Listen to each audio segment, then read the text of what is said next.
I am Tsegofatso Megan Chowcare Adonis. I am a member of the portfolio.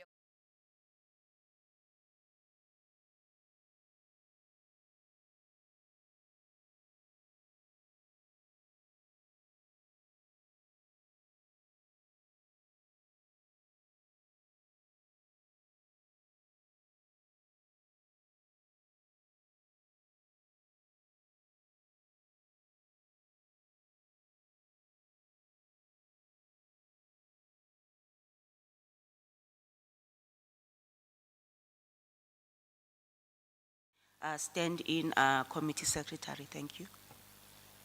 Good morning, I'm Tasneem Matthews, researcher to the committee.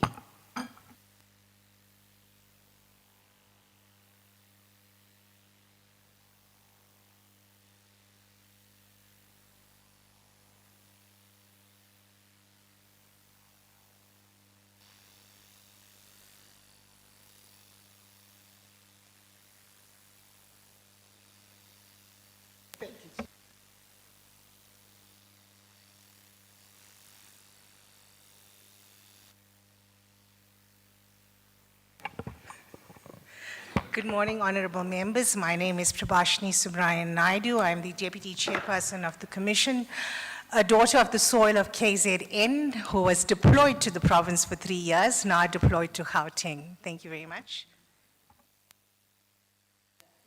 No, I didn't, unfortunately, Chair.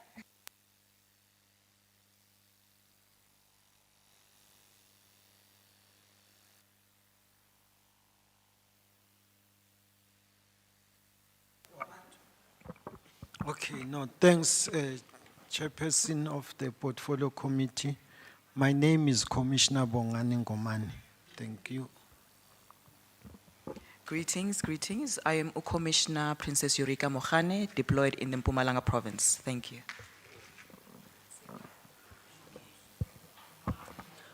Good morning, honorable members, honorable chairperson and committee whip. I am Advocate Thando Gumede, one of the commissioners deployed in the province of Limpopo.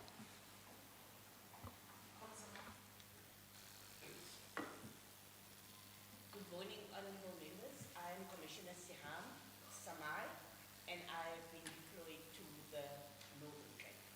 Thank you very much. Good morning, honorable members. I'm Commissioner Dr. Naidu, previously deployed to the province of Gauteng, now redeployed to the province of KZN. Thank you. Molweni kuni nonke. I'm Commissioner van der Merwe. I'm deployed to the commission. I'm deployed to the province of the Home of Legends. Good morning, Honorable Chairperson and honorable members. My name is Mfundo Nomvungu, and I'm a commissioner at the Commission for Gender Equality, deployed in the Western Cape. Good morning, honorable members. Good morning, colleagues from the Commission for Gender Equality. My name is Molalo Nemataeni, and I am deployed in the Northwest Province. Thank you. Ke dumedise modulasetulo wa portfolio committee, ke dumedise members of parliament, ke dumedise di-colleagues tsa ka, di-commissioners kaofela. Nna ka lebitso ke Kamohelo Tele, ke full-time commissioner, ke deploy mona Free State Lapeng. Ke a leboha. Chairperson, honorable members and commissioners and colleagues, my name is Dennis Matatoka. I am the CEO of the Commission for Gender Equality. Good morning, everyone. I'm Patricia Lidwaba Mameja, the newly appointed COO of the CGE. Thank you.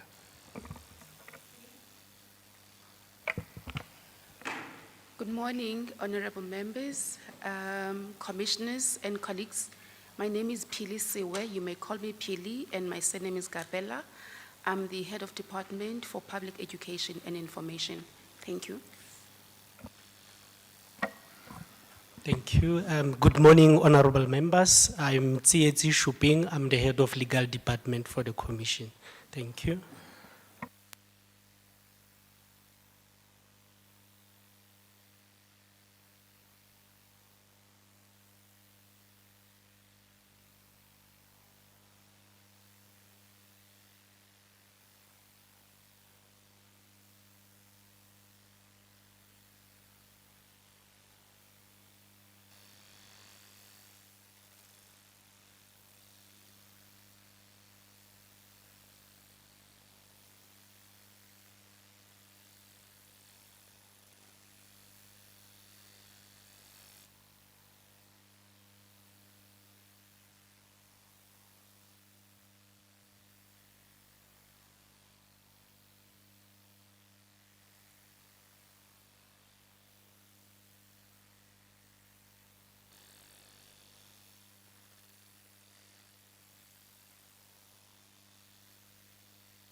Thank you very much, Chairperson. Colleagues, we don't have the agenda on our screen this morning, but just for procedural purposes, Yolanda, can you deal with the agenda for this morning?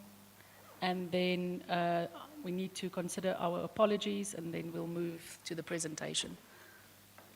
So this morning, we are, of course, meeting to receive the 2026-2027 Annual Performance Plan and Strategic Plan from the Commission for Gender Equality. Colleagues, it will take us up until 12 o'clock, as I previously indicated.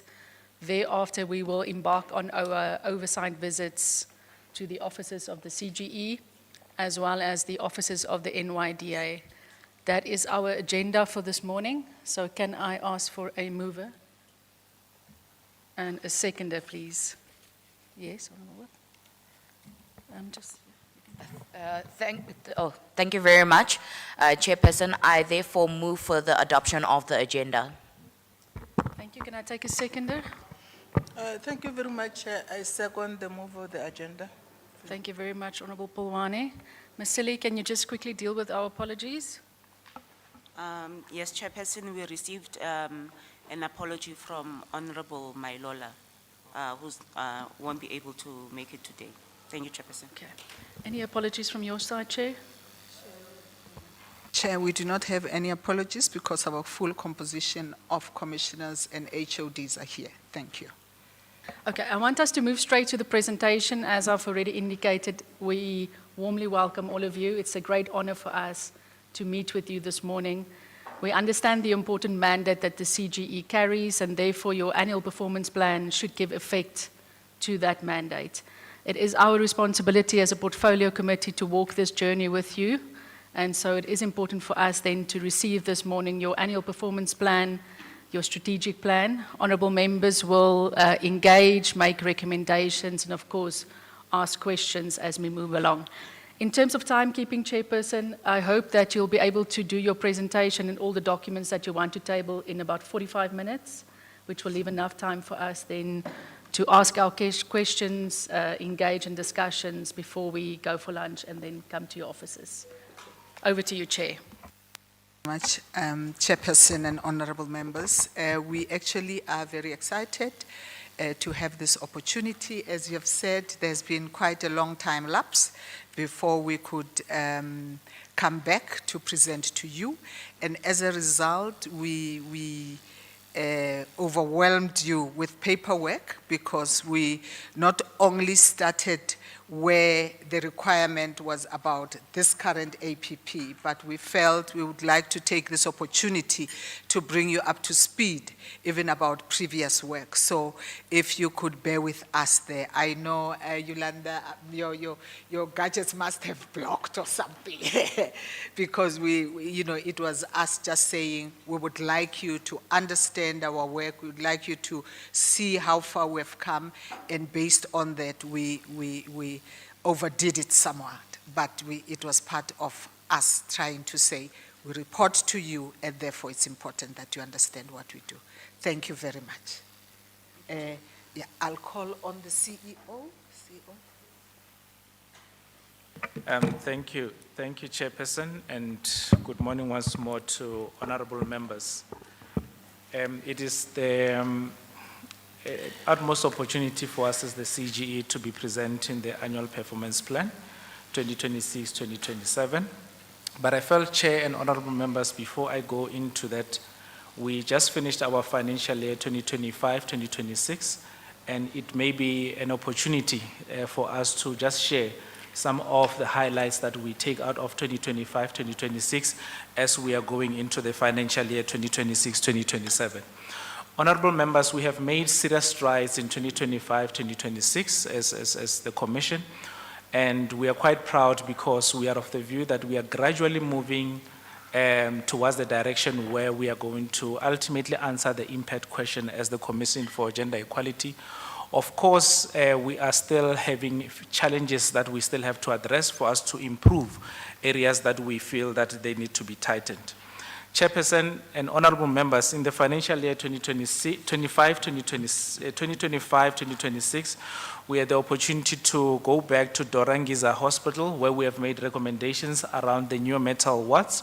We now have received progress in terms of the renovations that are now done by the hospital to make sure that the new maternal wards are really up to scratch. So those developments have been made. I know that Commissioner van der Merwe was one of the commissioners that went to do an oversight just to check whether indeed the recommendations that we have put out to Dorangiza Hospital are implemented.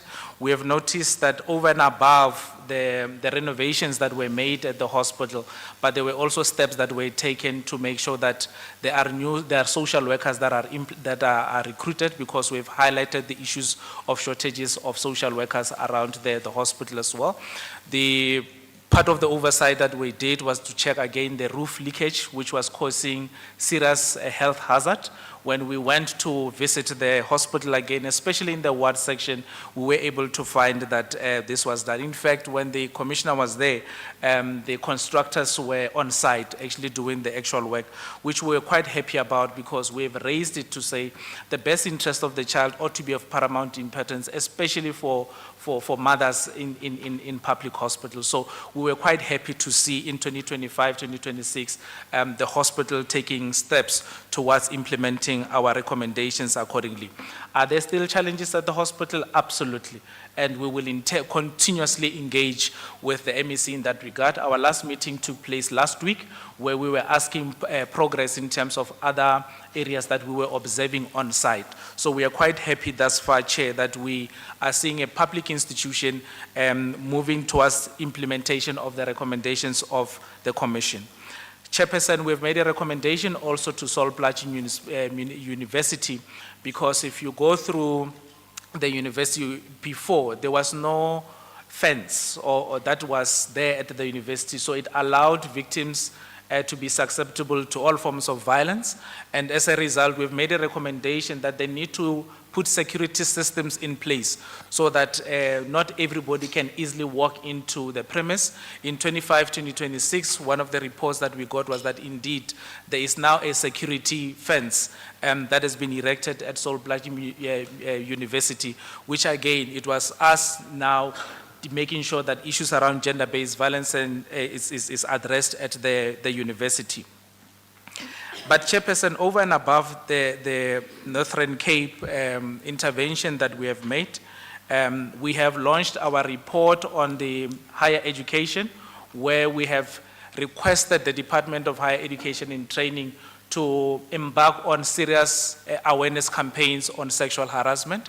We have those awareness sessions that have been embarked on by the Department of Higher Education and Training. But I think more specifically, we have made recommendations around the NFSAS, because we made a report to the effect that part of the challenges that we see around the vulnerability of students is the fact that NFSAS is not responding timeously to funding of students. We have made a recommendation to say they need to be expedited. We had the opportunity then to meet with the Portfolio Committee of Higher Education, wherein a clear action plan was requested from the department to implement the recommendations of the Commission for Gender Equality in that regard.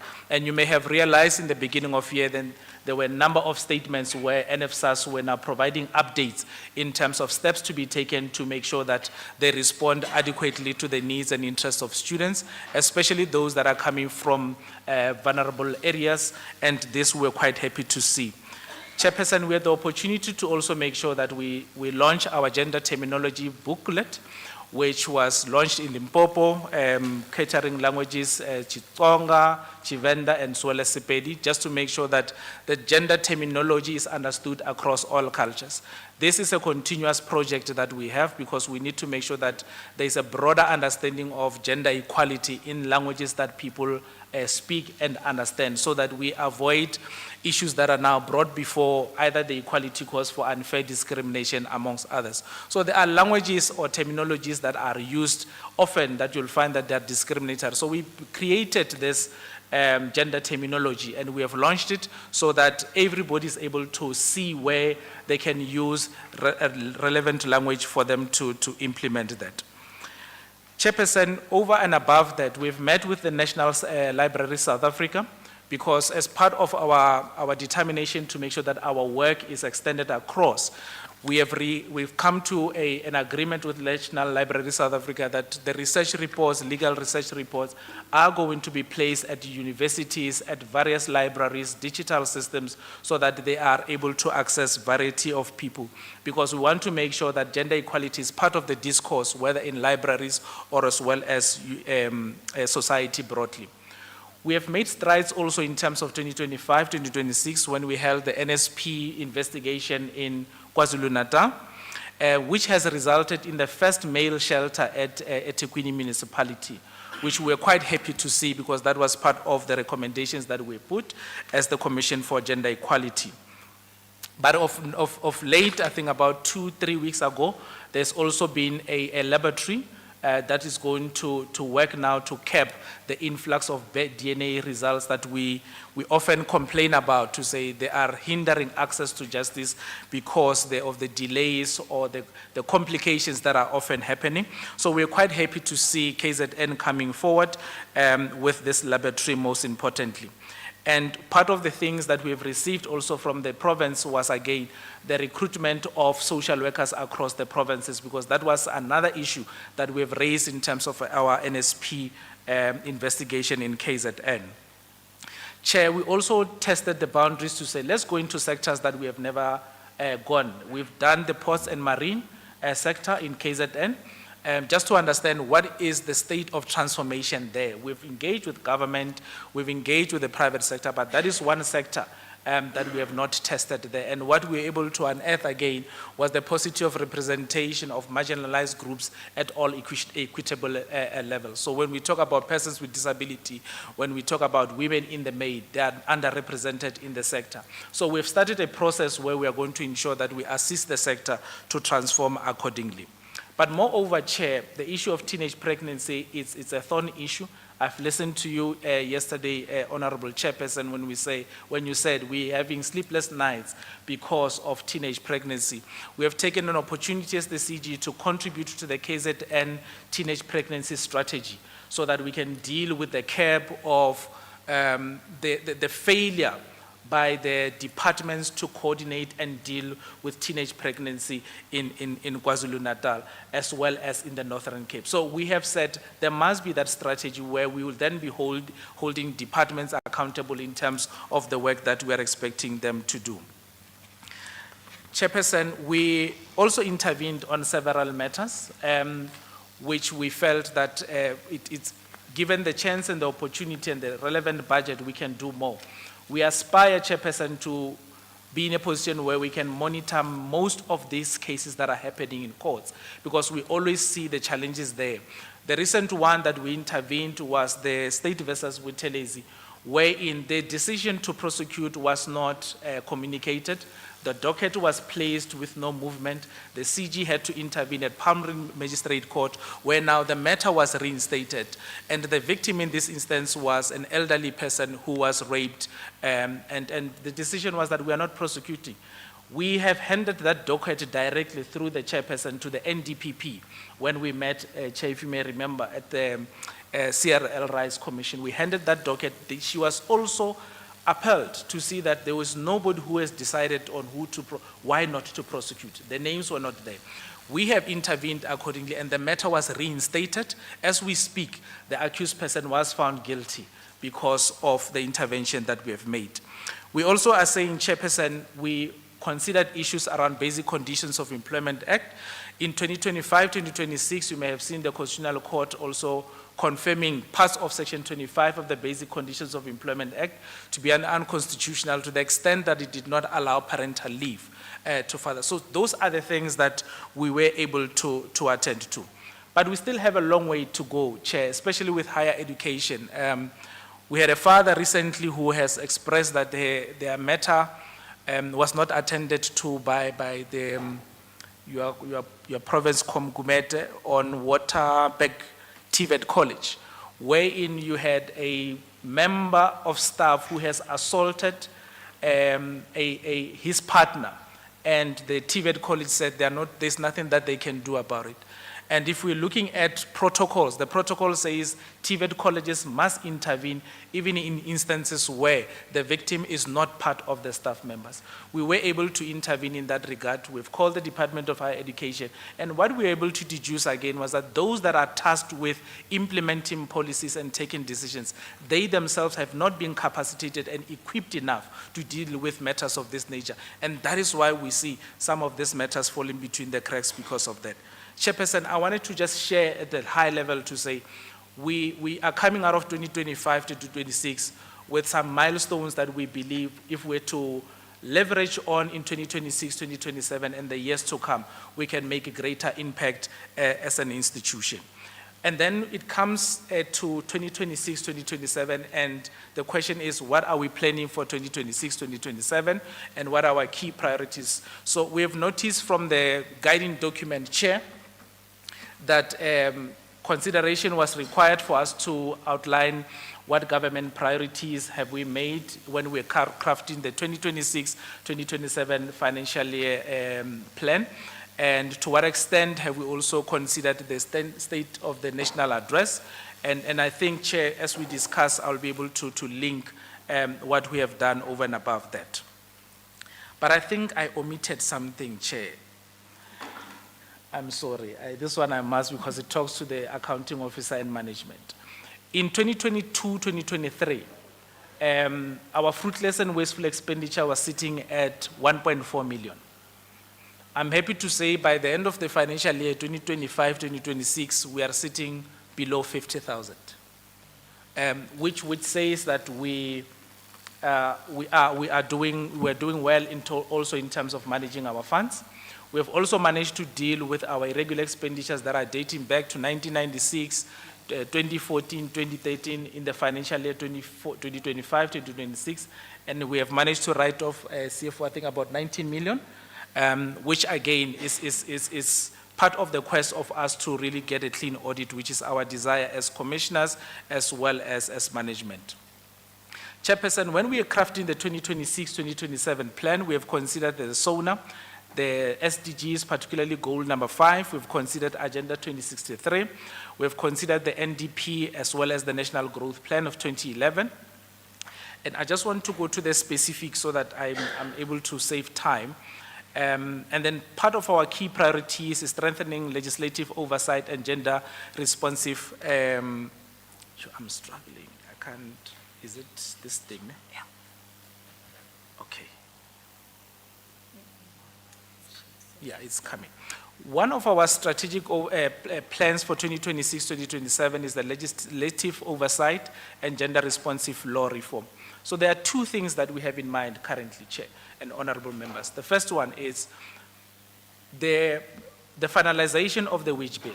We are working very closely with the Department of Women just to make sure that we ultimately have an equality, a women and women wage bill, which we have provided inputs in terms of gender responsive budgeting as a legislative requirement as the CGE. Because part of the oversight that we do when we hold department accountable, we've realized that gender responsive budgeting is a problem. So we have provided inputs to the department that must be included there. But the second one, which is linked also to the state of the national address, is around keeping the gender-based violence and femicide in the country. We are going to be engaging with the South African Law Reform Commission. They are currently reviewing the Criminal Procedure Act of 1977.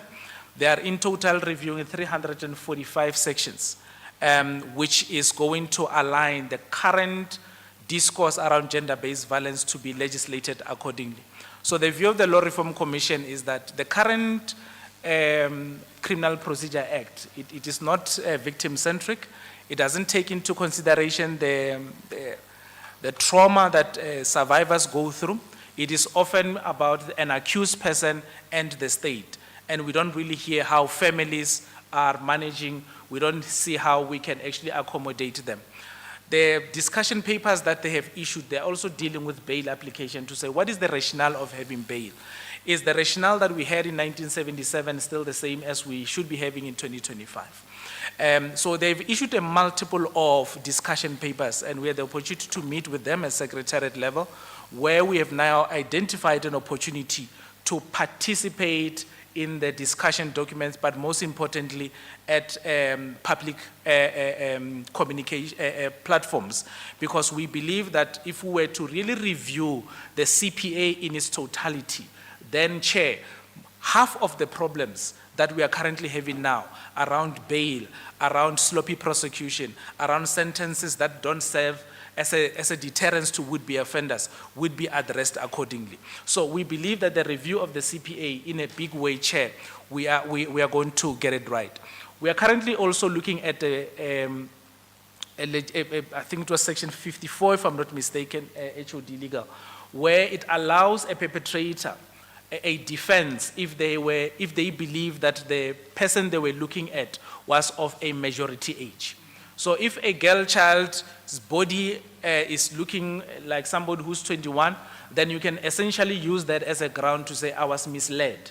If you saw this child now engaging with 16-year-olds, 18-year-olds, and they are 15, and you sleep with that person, you can rely on that section and say, I reasonably believed that this person was majority of age. Therefore, I could not have foreseen that she's a minor. Therefore, I should be excused in terms of accountability. Those are some of the clauses, honorable members, that we are saying they need to be challenged in the CPA. We are currently engaging with the National Prosecuting Authority so that we can look at how best we can really deal with that law reform. So that is one of the strategic priorities that we have for 2026, so that we can contribute towards a legislation that is gender sensitive, but also making sure that there's access to justice to every person, irrespective of their gender, race, sex, or class.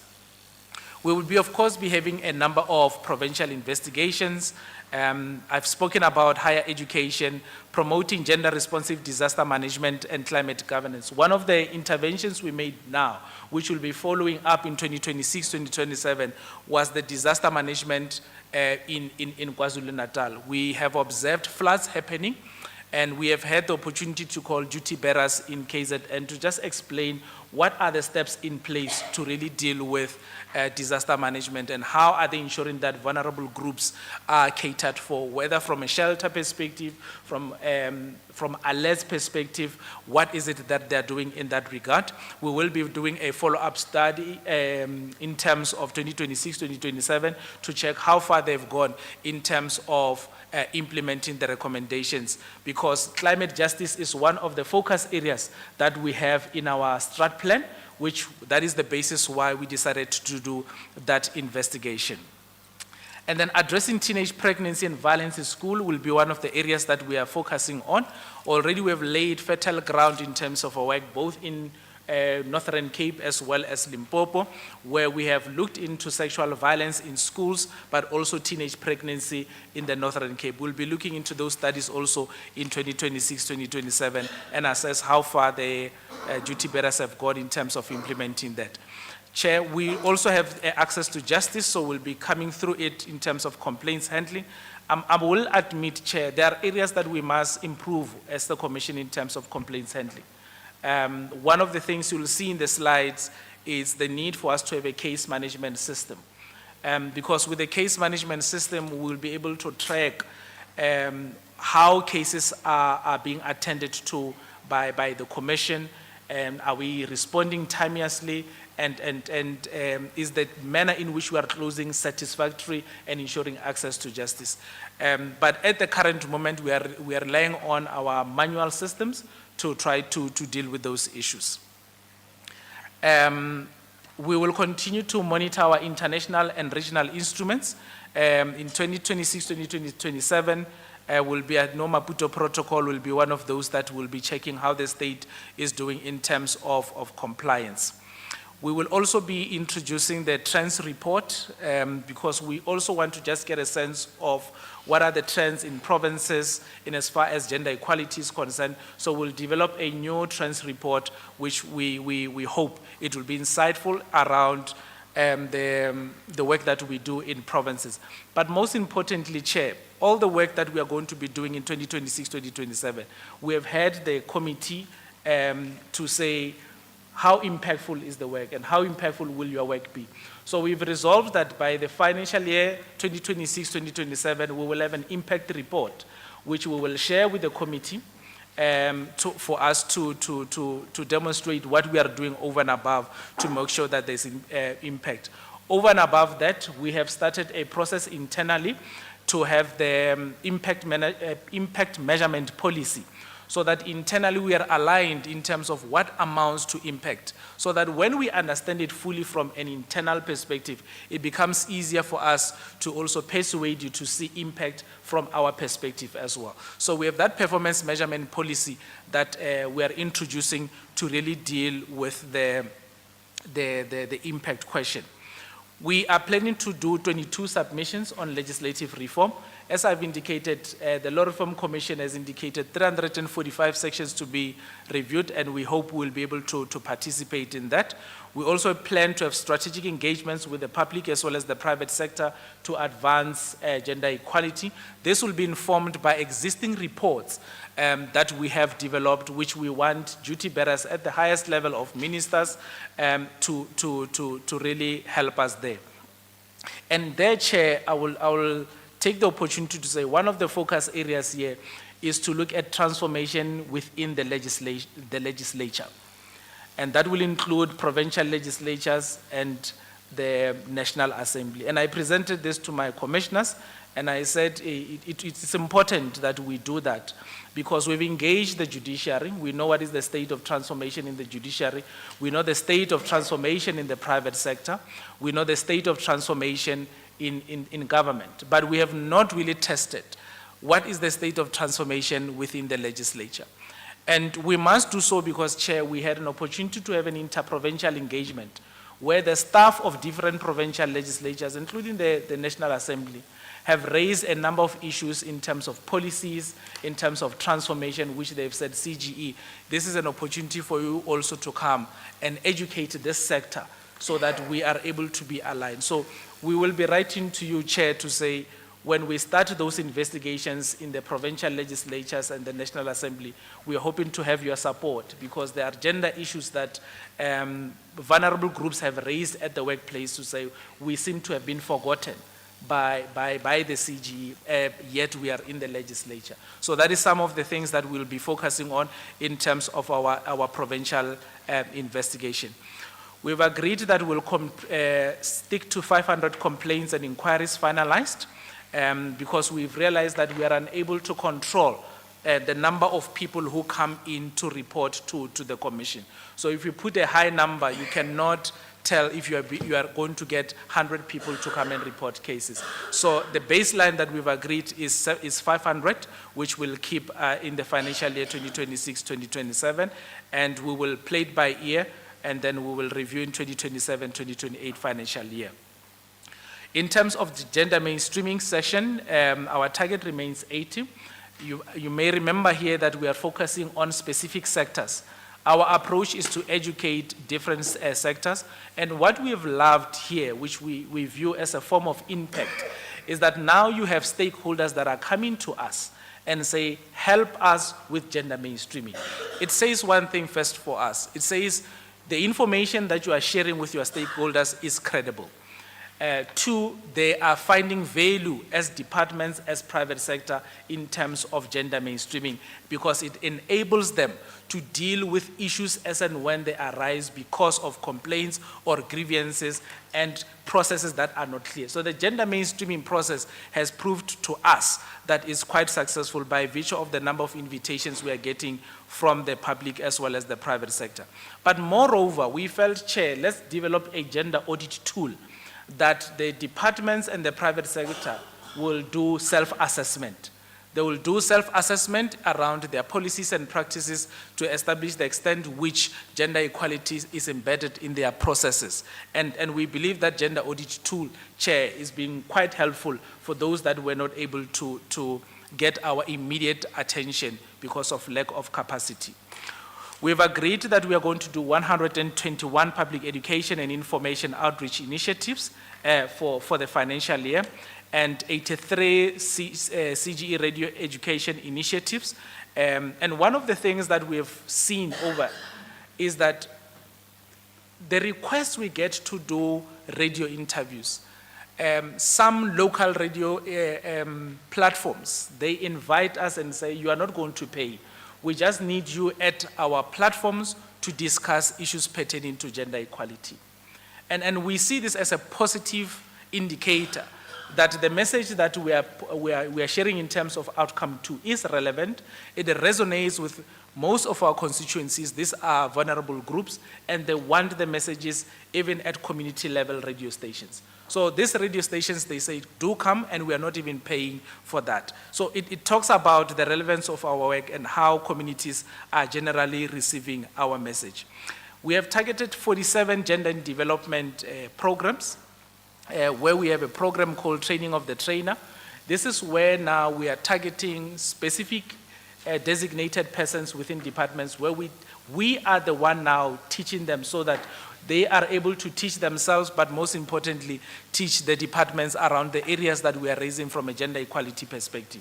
If we are to capacitate these trainers, we are of the view that we will make impact quite quickly. And this is so because, Chairperson, we realize that we don't have the capacity to do GADs for every single department or private sector in society. Therefore, we have to innovatively think at how best can we do that.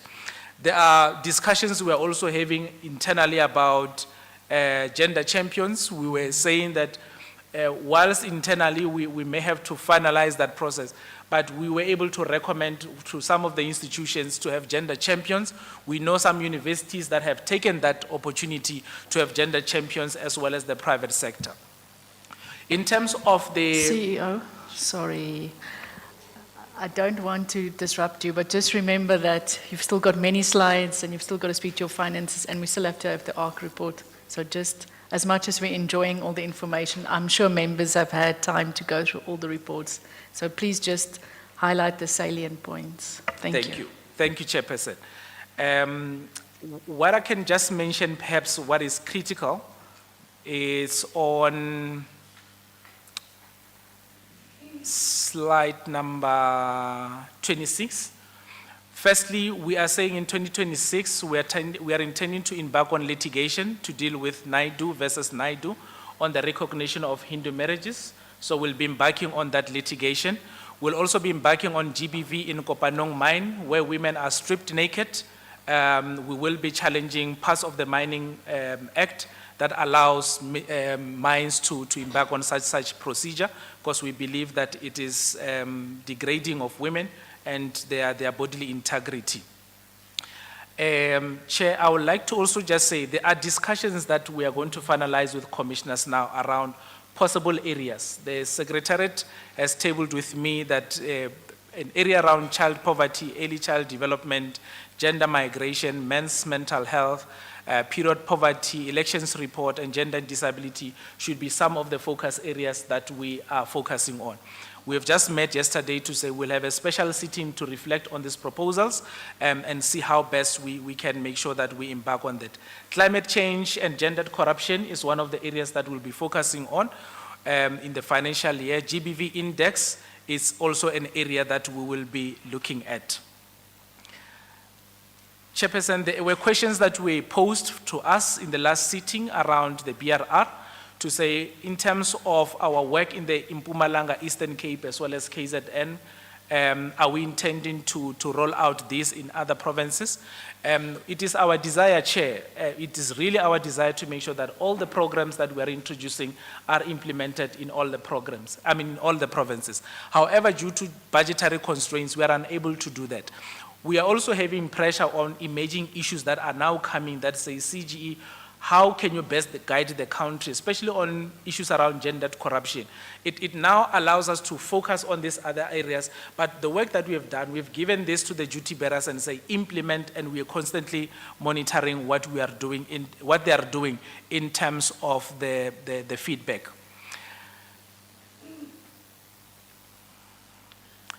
The business model, Chairperson, as I've said, it says we need to have a proper digitized case management system. It costs about 5 million, which unfortunately we don't have. And we are hoping that as part of the discussions are happening, a favorable can be considered around the funding of the CG, because we have proved, I think in 2025, 2026, that we have the ability to make transformative recommendations that can change. However, we are limited largely in terms of our budget.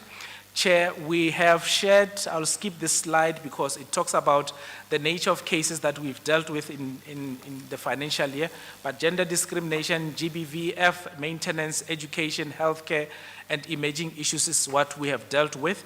We are currently waiting for the Legal Practice Council, the Judicial Amendment Bill in particular, to be finalized, and we'll have a request to your kind self, Chairperson, perhaps, to assist us in terms of facilitating or fast-tracking that process. I'm advised that it's currently at the Portfolio Committee of Justice. We cannot do much. Our hands are tied in that regard. If the committee may indulge us to just follow up, that will be quite helpful. I will skip on this.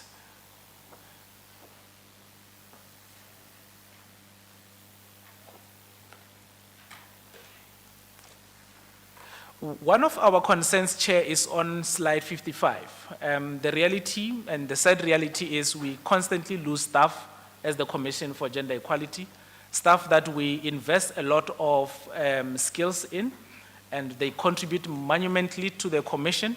However, because we are unable to meet the market demands as we compare to other institutions, they end up resigning.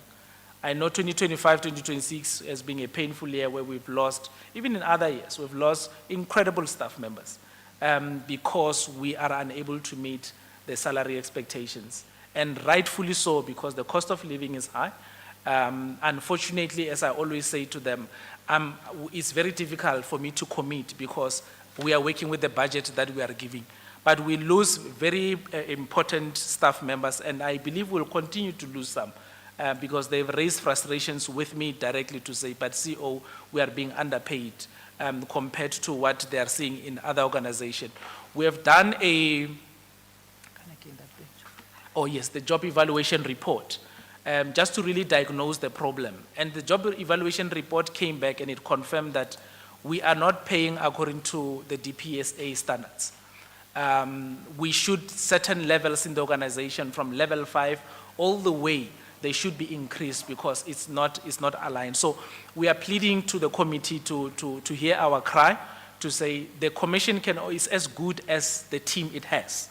And the team is ready to work. Unfortunately, we keep on losing these incredible staff members because we don't have, the necessary funds to really ensure that we do meet the expectation. We have proposed with commissioners on the funding policy. I know possibly and hopefully it will be considered in the next sitting so that we can explore those other areas as well as the funding strategy, which is in its final stages. But we really are struggling in terms of retaining staff, and we've also included this in our operational risk register. CFO, I've tried to summarize.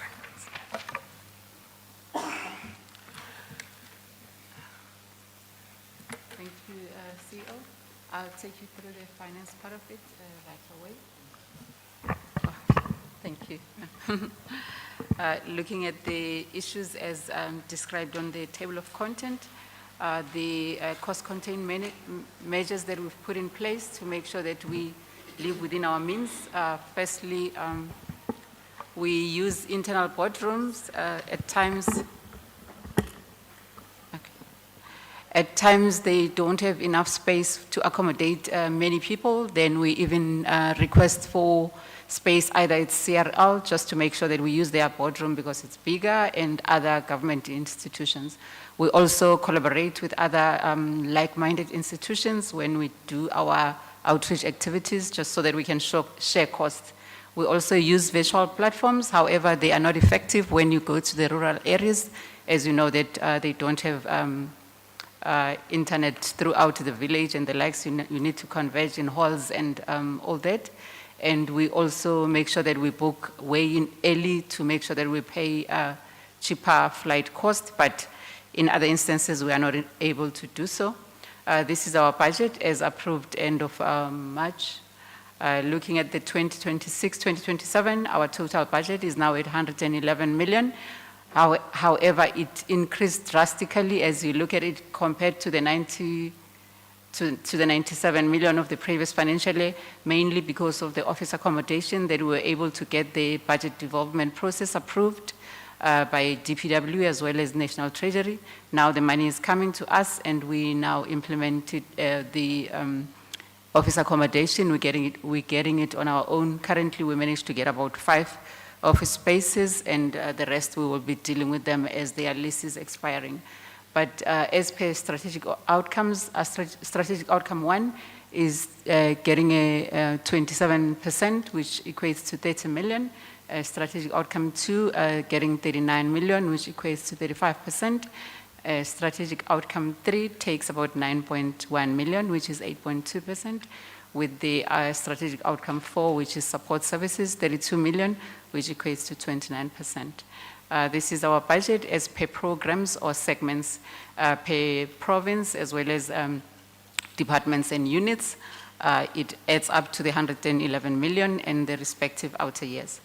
Office accommodation breakdown for all our offices, starting with the Bloemfontein office. Their lease is still with DPW and it is ending in July 2027.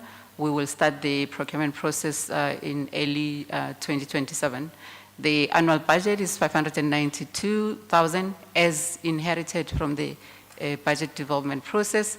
In total for the 3 years that we have confirmed with DPW, it's 29 million, but it's just 8.6 million this financial year, and it increases slightly, but as a collected amount of 3 years is 27 million.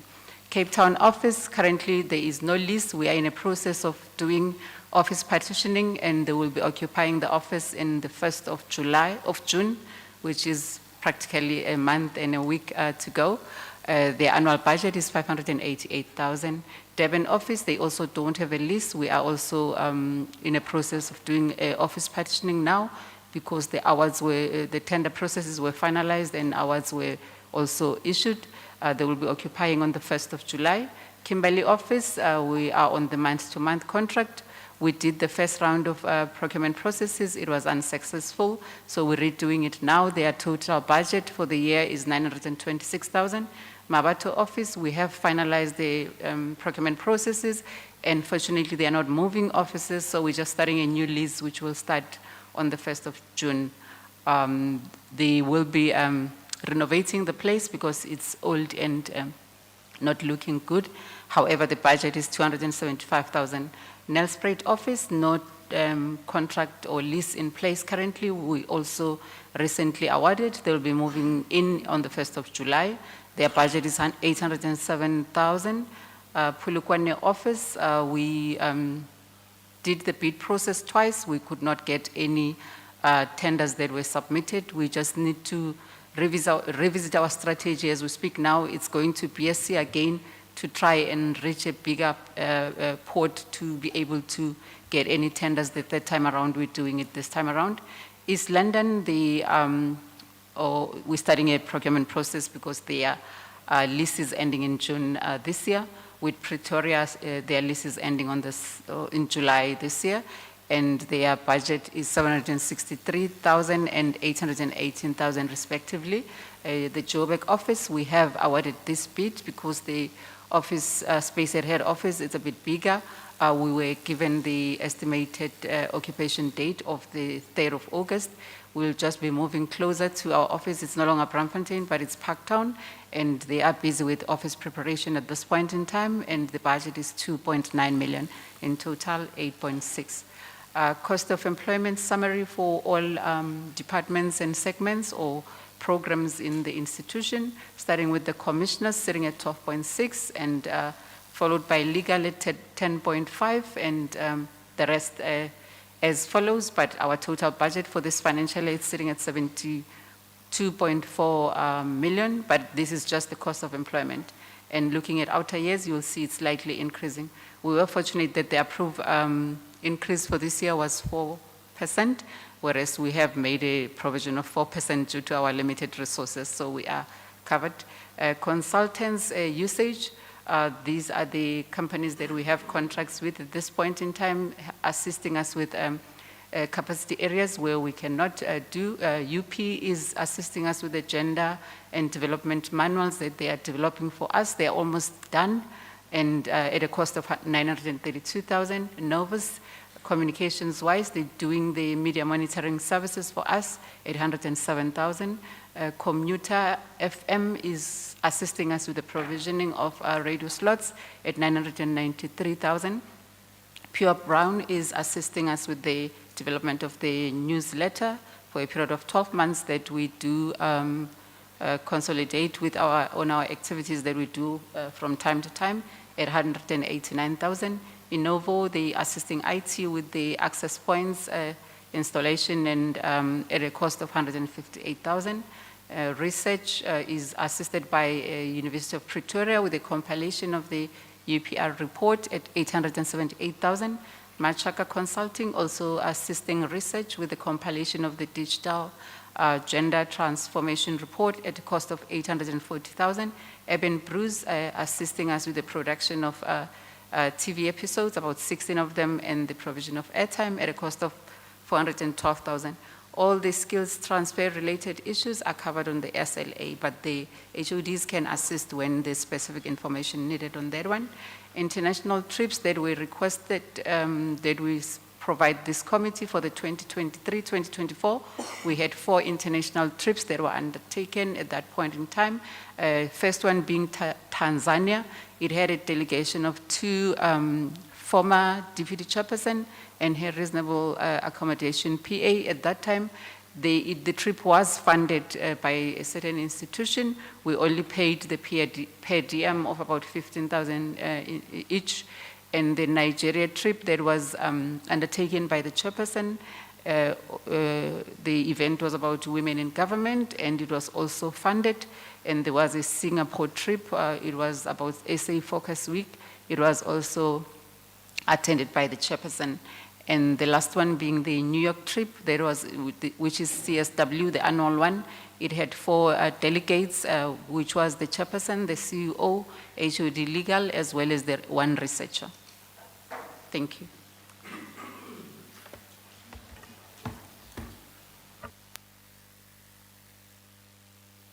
I just want to add 2 points with this, which the CEO is going to be in trouble for forgetting. Chairperson, in terms of our impact, we have now just influenced the processes in Mpumalanga, where we went and held NSP hearings. And at those, one of the issues that we raised at those hearings was the continued complaint by the different police stations that they do not have transport, We escalated this, we put them on time, and as we speak, Commissioner Mokhane, how many cars? It's 128. 128 cars have been delivered in Mpumalanga so that they're able to travel around and be able to provide effective safety and security. The second one that we forgot, we just are going to add to that list that the CEO put forward, is the fact that University of KwaZulu-Natal has actually included some of the questions that came from the CGE about gender equality into their exams last year. Yes. They also, over and above the exam questions, they have actually got a gender module that they are teaching as a result of our intervention.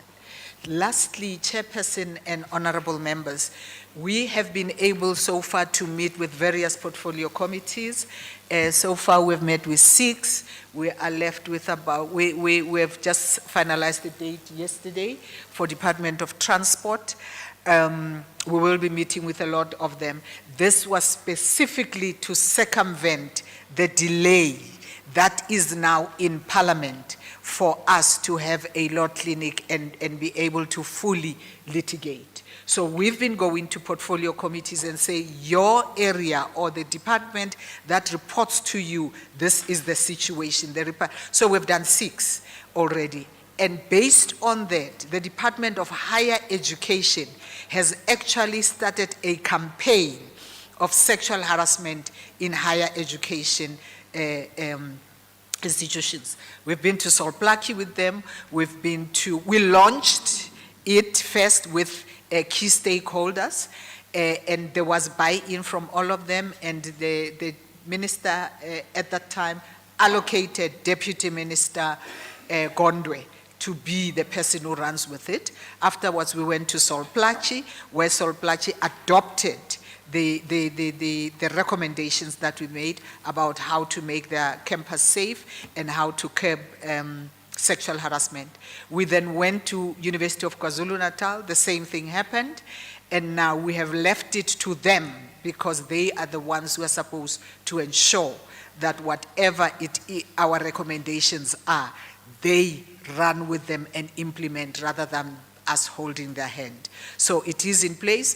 Deputy Minister Gondwe is running with it, and those are some of the impact that we have had out there, no matter how limited. Oh, sorry, DC has just corrected me. It's not University of KwaZulu-Natal, it's University of Zululand. I just gave away my age there.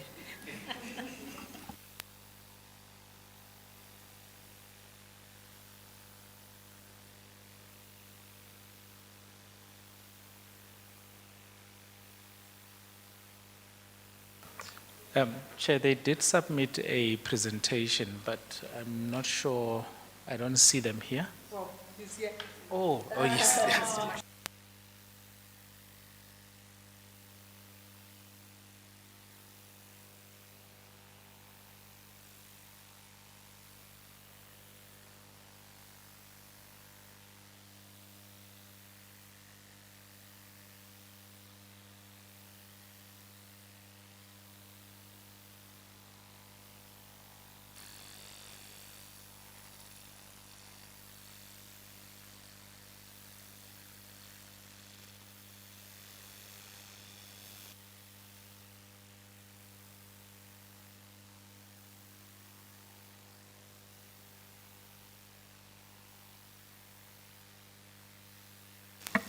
That's how it works. I hope this thing.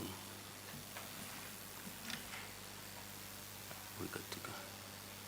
Okay, thank you, Chairperson, and thank you to the honorable members and to our CGE Chairperson and the CEO and everyone present. I'm representing the Audit and Risk Committee from the CGE. My name is Nkosini Mashavane, and we thank you for giving us an opportunity to give an insight on the annual performance plan for the CGE in the 2026-2027 performance period. So our intent is not necessarily to set the priorities, but to sort of give an insight of how the CGE has performed in the prior years and what's our take, given the indicators that are included in the APP for 2026-2027. So we've laid out the presentation in those 3 points to highlight, one, the past performance, and to sort of give a highlight on what is planned for 2026, and then the risk issues which CEO and CFO have in part dealt with, and we'll just highlight how these ones affect the performance planning in the organization, including the key action points. So these slides basically gives an account of who is serving in the committee, what our work is all about.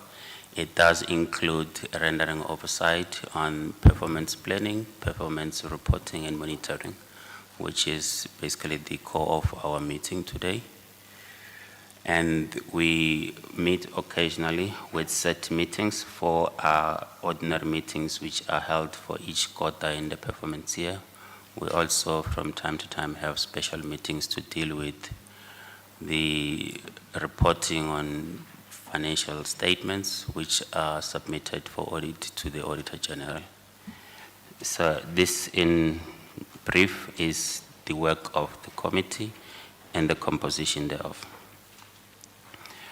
As laid out in the annual performance plan for this year, the strategic outcome-oriented goals remain the 4, which basically are centered to the mandate of the CGA as contained in the Constitution.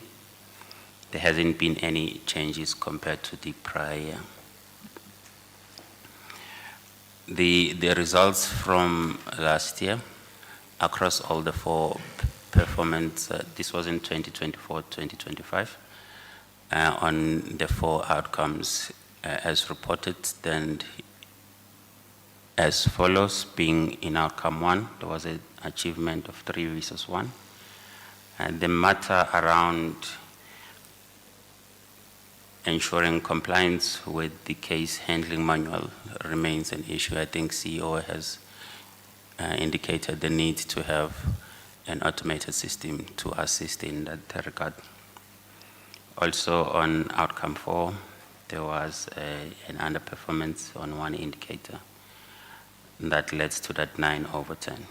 However, overall the picture shows higher performance results against set targets, which is commendable. And this is effort that we, as a committee, we are satisfied, and also the initiatives or mitigations that the accounting officer is putting in place to deal with where performance was not as desired. We are pleased with that, and we will monitor and assist to ensure that we enhance the performance of the organization. So this picture is just to give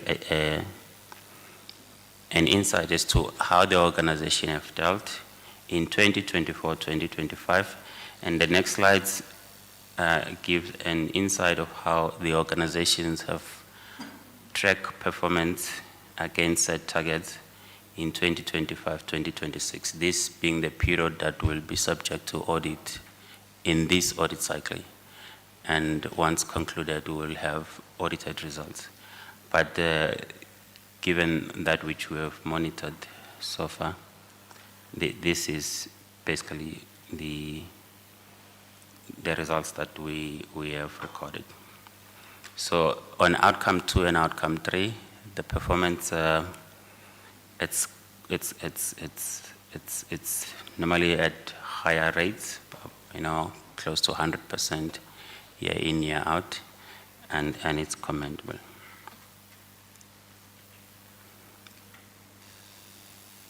And then the APP presented by the CEO, we note that there hasn't been a vast shift from what was in the prior year, consistent with the strategic planning period. So the indicators remain as counted. Program 1, 4 performance indicators were selected, including the one that has to deal with the complaints handling manual. We note that last year or the previous performance period, we were tracking the performance rate, and in this time around, the target is set as a whole number, being 500. And then program 2, 6 indicators were selected. This is consistent with the previous period. And as indicated in the prior year, there was 100% achievement on this one. And also program 3, the 4 remains, and in the prior there was 100% performance achievement. Program 4, 12 was selected, consistent with the prior year. However, there is from our submission that the targets around culture transformation plan ought to be monitored and performance elevated, including the need to implement the recruitment plan, which talks to some of the vacancies that the CEO spoke to. So this is the annual performance plan for 2026-2027. And the slides we have presented, including the prior performance, are indicative of the ability of the organization to realize at higher performance rate the set targets for each annual performance plan. So we anticipate to maintain that higher level of performance but then there are areas that needs to be supported. And key to the matters that needs to be addressed is the need to enhance the funding of the organization at large. The next slide talks to the risk matters. Funding, it's a constraint for the organization. And given the nature of the CGE as a constitutional institution, a reliance is on what comes from the revenue fund, duly so, because it is a constitutional institution. Therefore, it's that source that needs to enhance the funding of the organization. So we move away from the capital structure whereby 70% is utilized for staff compensation and 30% is utilized for goods and services. Yes, we need to compensate the colleagues. They are key contributors to the work of the CGE. And this picture is not necessarily saying money is used to compensate employees. It's just saying the liquidity that is there, it's not sufficient. And then the CFO is forced now to rob on the purchase of goods and services that enable the colleagues to do the work that ought to be done. So the relevance of the CGE in our broader society as a country remains important. It remains high. And if we are unable, one, to retain the critical staff members or the key competencies that the CGE needs, will not accelerate the interventions that ought to be made in societies to fight the scourge of gender-based violence and discrimination. So we played with parliamentarians that we broaden or expand the funding, especially the capital spent between goods and services and personnel to at least 60-40, while making provision for a capital budget that will attend to office accommodation and the ICT environment. So an investment also in technology, it's critical given the era in which the organization operates. Where we are lacking at this stage, projects that are identified for ICT are not moving as what the organization would like to because of the limitations on funding.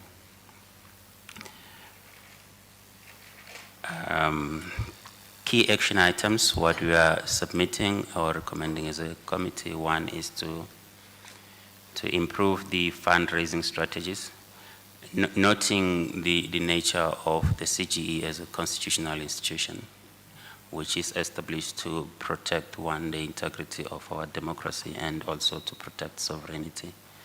So any initiatives must recognize that part, that the CGE is a constitutional institution. And the collaborations with universities, CEO, CFO spoke to that.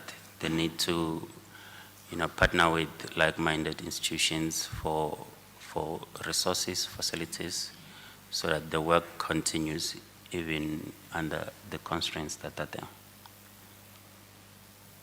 And we note as a committee that there has been a number of initiatives from the CFO's office to contain cost, but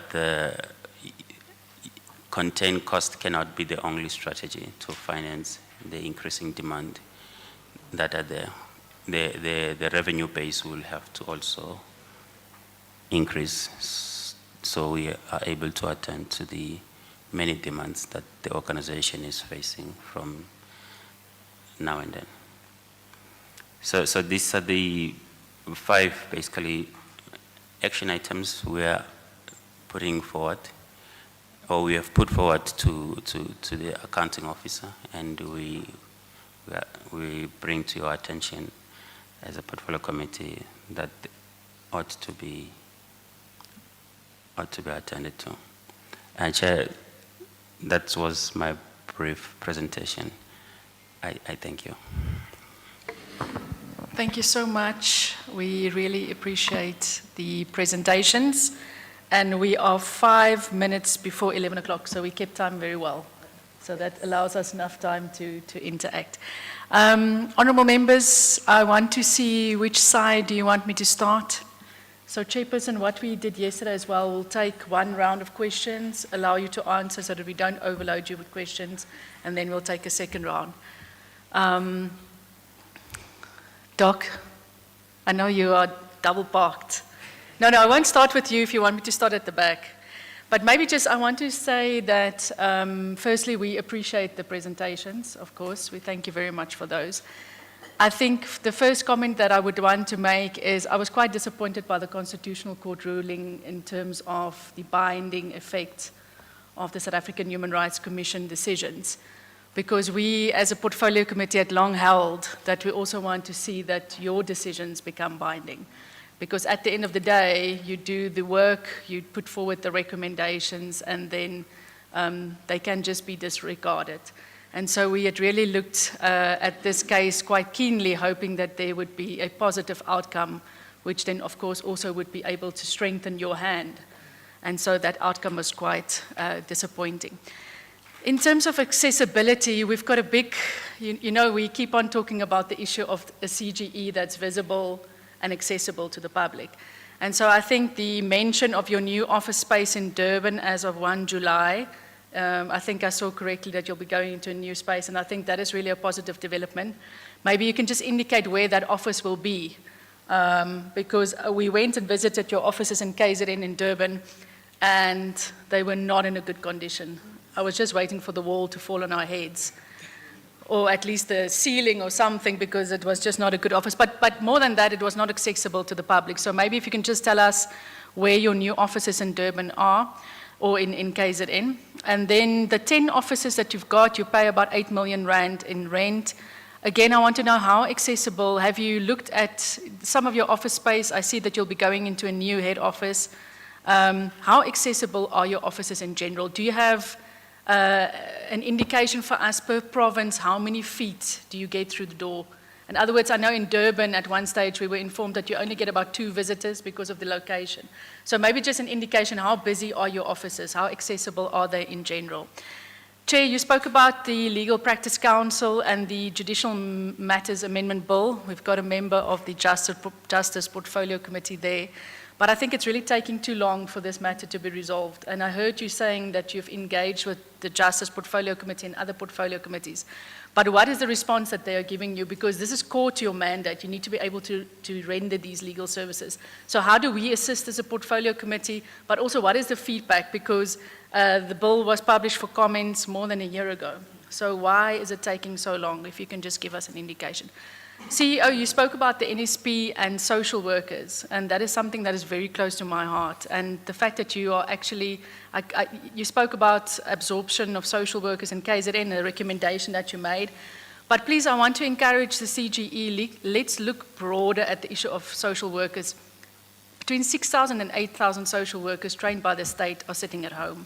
Many of our social ills, many of the issues around teenage pregnancies, child pregnancies, GBVF, could be resolved if we are able to get those social workers into communities, at hospitals, at schools, in communities where, you know, where parents are not looking after their children, where children are being bullied at schools.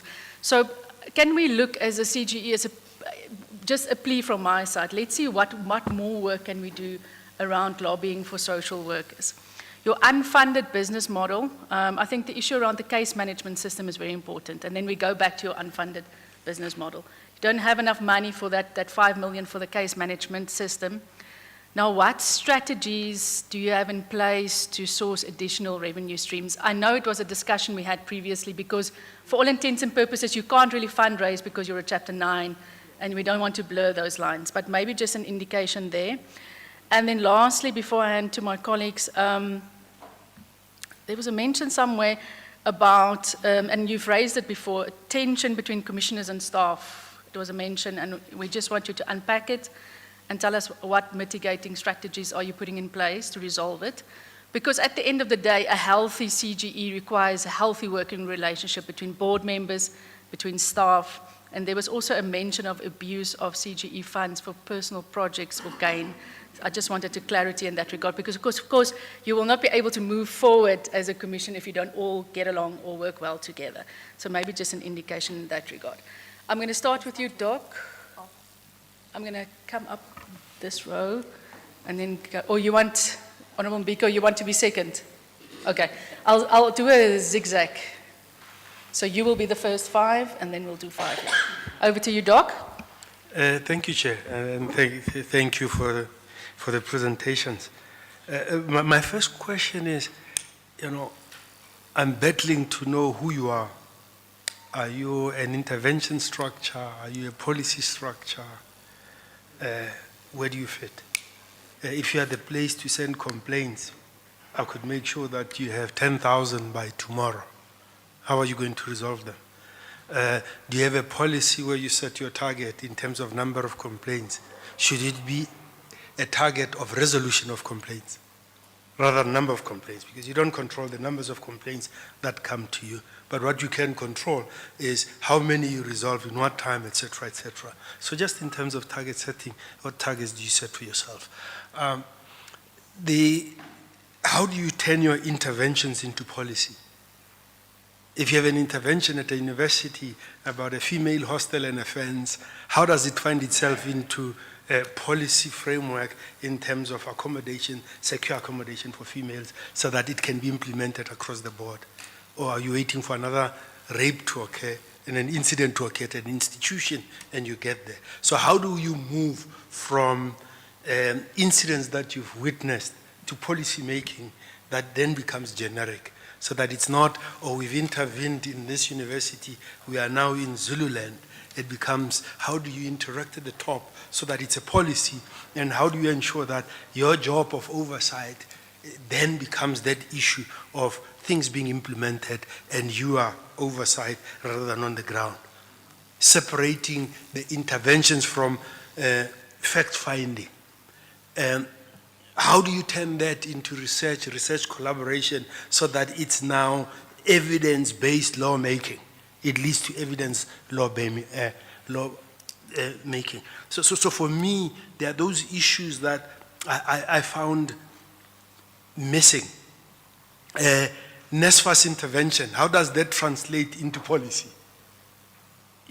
How does that reform how we do NSFAS? What are the lessons?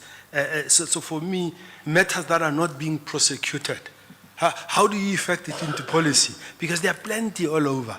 I mean, it took 8 years to get a verdict on something that was clearly evident to all of us. How does that translate into policy positions? There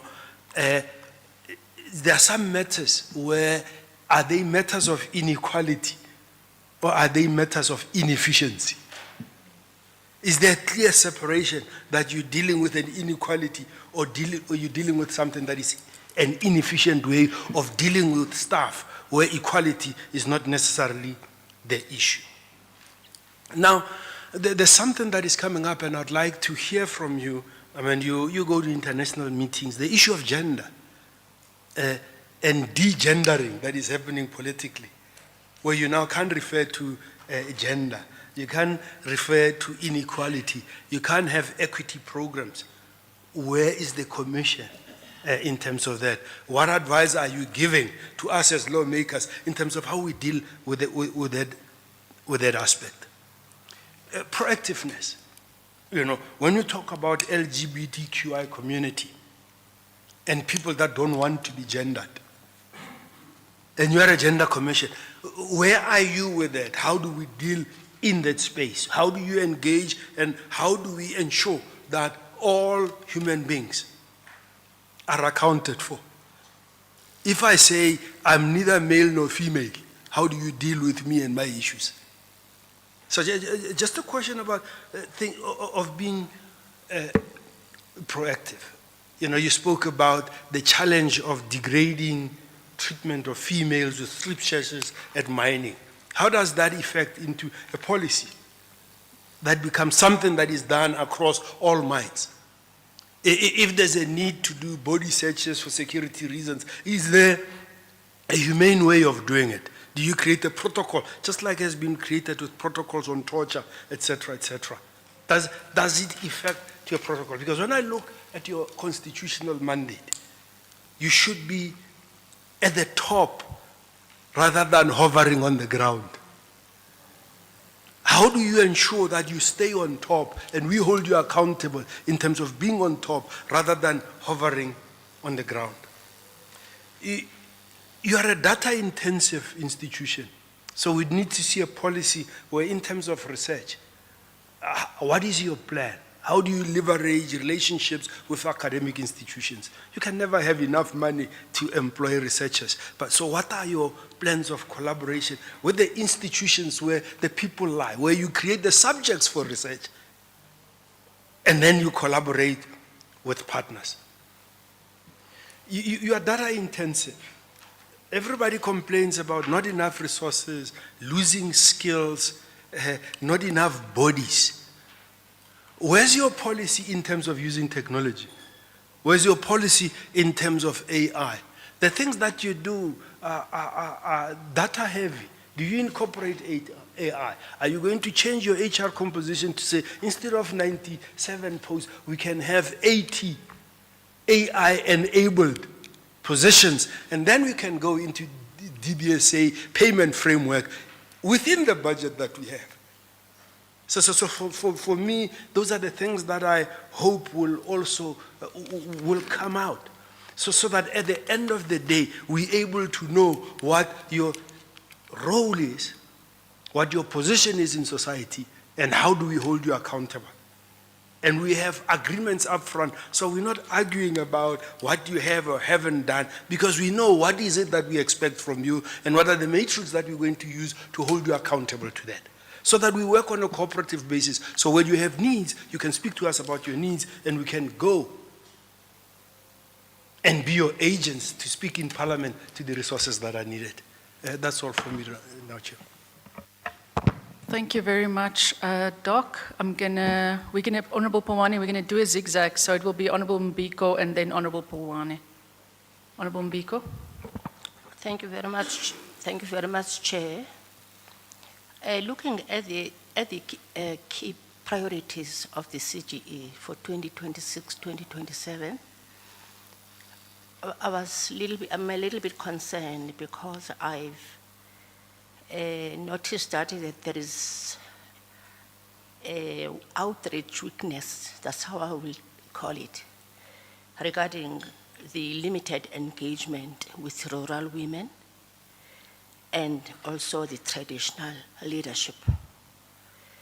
I think we also need for stronger inclusion of rural communities in economic opportunities. So I didn't see the list or what I've just mentioned now on their list of priorities for 2026, 2027. I'm very much concerned about the rural inclusion of all this. Thank you. Thank you. Thank you, Honorable Mbiko. Honorable Pulwane. Thank you very much, Chair. Let me join you, Chair, by welcoming the presentation, all of them, and also greet the chairperson of the committee and all commissioners from different provinces, our staff and the staff from the commissioner. Chair, I've got only few inputs and so also a few questions. Maybe let me go straight to the question. The first question is, do the CG have the awareness program, especially at the deep rural area, with the stakeholders like Magoshi chairperson, Magoshi, and the pastors, etc. On the presentation, they say that the CG is targeting a certain stakeholders. Maybe I want to check if it's possible for us to know those stakeholders, because at the rural areas, we are leading by Magoshi, our chiefs, so we want to know if they have the meeting, the awareness with them. The next one, I'm happy, Chair.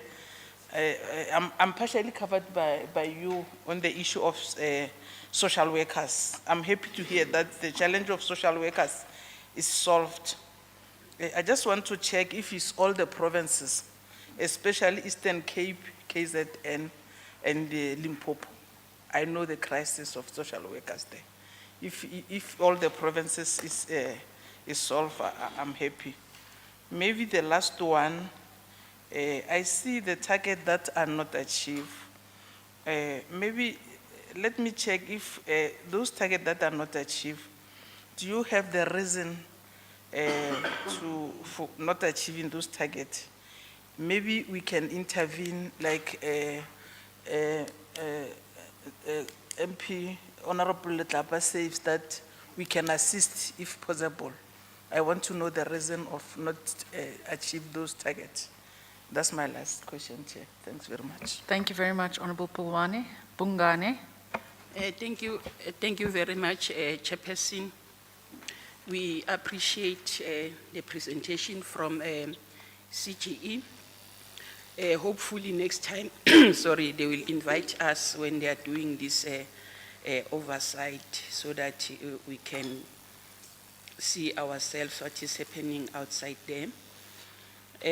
Chairperson, I note the CGE report is silent on specialized courts for GBVF matters. These courts are critical to ensure swift convictions and restore confidence in the justice system for survivors. I'm requesting, or I request the CGE, if it's possible, to provide this committee with an assessment of whether existing sexual courts are in existence and adequate resource. Secondly, data on conviction rates and turnaround times in these courts, if they are in existence. Number three, CGE interventions to advocate for more courts to be established in rural areas and townships. So again, second question that maybe, or second input that I want to do. In the report, I don't see any reference provided through pro lawyers for vulnerable victims who cannot afford legal representation. As well, can the maybe commission give us maybe more information if they do have partnerships on programs that are in place to ensure that indigent victims of gender-based violence have access to legal assistance. Number three, on the report as well, I didn't see any provision for South African Sign Language interpreter or services at police stations for deaf persons. Maybe can the commission advise whether this matter is being addressed and what measures are in place to ensure deaf survivors of gender-based violence can access police services? And then lastly, I want to pose this question to CGE executive or council or commission. Did they consider partnership or engaging with the Department of Public Works and Infrastructure to secure office spaces, including the unused government buildings or flats, particularly in provinces where the CGE has a footprint? Because this will improve accessibility for victims of GBV, especially women, youth, and persons with disabilities in rural and township areas. Thank you very much, Chairperson. Thank you very much. Over to you, Honorable Mkhunu. Thank you, Chair. Okay. Thank you for the presentation. The question is, there were delays in investigating prior year irregular and fruitless expenditure. Why has the Commission failed to implement timely consequence management for irregular and fruitless expenditure? What disciplinary actions have been taken against responsible officials? Who is ultimately accountable for delays in enforcing consequence management? Then, the CGE cannot provide legal service due to exclusion from the Legal Practice Act. What concrete steps has the Commission taken to secure inclusion in the Legal Practice Act? And what are the timelines for resolving these limitations? How much is spent annually on outsourced legal services, and how has this cost changed over time? The CGE aligns its work with national efforts to combat GBVF. What measurable impact has the Commission made in addressing gender-based violence beyond awareness and advocacy initiatives?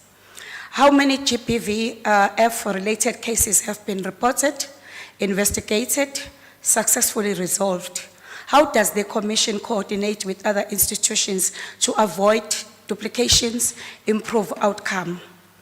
And what indicators are used to measure real impact on GBV reduction? And the last one, the number of complaints finalized has decreased from 900 to 500 without clear justification. What are the specific reasons for the reduction in complaints finalization targets from 900 to 500, and does this reflect a decline in the Commission's operation capacity? May you please provide the current number of complaints backlogged, under investigation, or finalized? What is the average turnaround time per complaint? Thank you. Thank you very much. Honourable Mqunu, do you want to take your bite now? Yes, you can. Okay. I'm going to hand over to you, Chair, and then you can start to lead your team with the responses. That was the first 5, and then we'll have 5 more members after that. Most of the question will be responded to by the DC, Commissioner van der Merwe with regards to AI, and Commissioner Mohane with regards to traditional leadership. But the others, I think it's CO and CFO that will turn out. Chair, I just want to take the one on the Concord judgment. We are equally distraught with that outcome of that judgment, especially against the backdrop that there was no way the Constitution would have set up 6 specialized bodies without them saying you've got to be effective. Because we must remember, we were set up to ensure that nobody abuses their rights for people to achieve, nobody abuses anybody's rights so that our democracy thrives. That is why we're called Institutions Against Democracy. But with regards to the matter that President Zuma took to court a few years ago, I think it was 2017, 2019, where he was saying the public protector does not have any binding powers. The Concord came back very, very clear that the public protector and Chapter 9 institutions have got. And this was actually shocking for us that it has now been turned around. I saw an article today where somebody's saying, maybe we're now treading on dangerous ground. But what is of concern particularly to us, and where we would like you to help us, is the growing pushback by the private sector in particular, and all other people who've got the money to approach the courts, who've got the following to approach the courts, to actually respond to our recommendations. We have not had a problem with government departments. In fact, we've been pleasantly surprised with the 6 committees that we meet, where they go in and say, we know we are supposed to go back to the people who report to us and make sure that your recommendations are actually adhered to. But now we have a private company which is pro-data in this matter that took the matter to court. In fact, Chair and Commissioners, in their submission, initial submission in Mpumalanga, they were saying actually Human Rights Commission is just one of those low-level C9s down there that they should not even be responding to. And then the High Court in Mpumalanga confirmed, it says, yes, there's a hierarchy. You are right, they don't listen to them. It was us, the CGE and the Human Rights Commission, that took the matter to the SCA. And we said there is no hierarchy. We were amicus then, we said there's no hierarchy. That has been mentioned in the Constitution. Show us that, we will believe you. And the SCA came back and said there is no hierarchy. We were also going to the Concord with Human Rights Commission. Unfortunately, the Concord said, no, CGE, we're not taking you anymore as amicus because your issue has been cured. You came in to fight the hierarchy issue because when you are amicus, you need to come with something new other than the main what you call. So we came in and said there's no hierarchy. So they said it's cured, there's no hierarchy. And the good thing now is that even the Concord has confirmed there's no hierarchy. So we are actually appealing to all of you to say, help us to elevate the status of the CGE to where it is supposed to be. Last year, for example, we got an increase in our budget. That was that was how much? 3 million or something? 5 million? 4 million. The rest we usually get it for ourselves. And one other C9, our budget is 97, we got 4. One other C9 got an increase of 97, as though it is an affront on our, what you call, just the humiliation. Our entire budget was given to another C9. But when you look at that is why I'm lobbying you, I suppose, in another way. We are appealing to you to educate people. If you are going to say, we need a public protector that will fight corruption more, you basically are acknowledging to the skewedness of the values of our Constitution. We cannot be funding only those and then turn around and say, no, you guys deserve 4 million. When the citizens of this country, 51.2 of them are women. The voters, majority of them, 56% of them are women. So many. So all I'm saying is we need more of these platforms where we can sit down, put forward these facts to you so that you can also be our mouthpiece. We are not being taken seriously. In fact, this judgment has actually confirmed that there is a hierarchy, because they said only the AG and public protector have got their, what you call it, binding. We don't understand. So that in itself creates, so I just wanted to address that one, Chair, and then the rest will be addressed by DC, the issue of social workers, KwaZulu-Natal social workers. Yeah, you can go ahead. Thank you, Chairperson of the Commission. Thank you, Honorable Chair. I think, Chairperson, we cannot adequately address the fact that this Concord judgment, how it affects us and our way going forward. Having said that, the Commission has had many investigative hearings. We had many stakeholder engagement, and we've addressed this need of the lack, one of the honorable members spoke about sign language interpreters at police station. This has been raised by the Commission before. Insofar as the social workers, with regard to the current advertisement that went out, it was in the province of KwaZulu-Natal, and it stems from the NSP report and investigation that we had brought into play, as well as the laboratory that has come across now. Whether this is going to happen in all of the province that requires it, we're not certain at this stage. But Chairperson, we will be failing in our responsibilities if we do not address that social workers are not just needed at police stations. We need them at schools. We need them everywhere. And I think when we look at gender and gender inequality, we look at the prevalent case now of teenage pregnancy that's currently going around. We look at all the efforts that we are making. One of the honorable members spoke about how do we convert this into policy. That is what we are doing as the Commission. We made submissions to various bills over the last couple of years. But we cannot adequately address these issues if we don't look at instruments that are available to us. We cannot look at an issue in isolation. For example, we cannot adequately address minor pregnancy if we don't look at the African Charter on the Rights of Disabled Persons, the African Charter on the Rights of Children, the UN Convention on the Rights of Children. These are all instruments that are in place to assist us. Learner pregnancy is a systemic issue.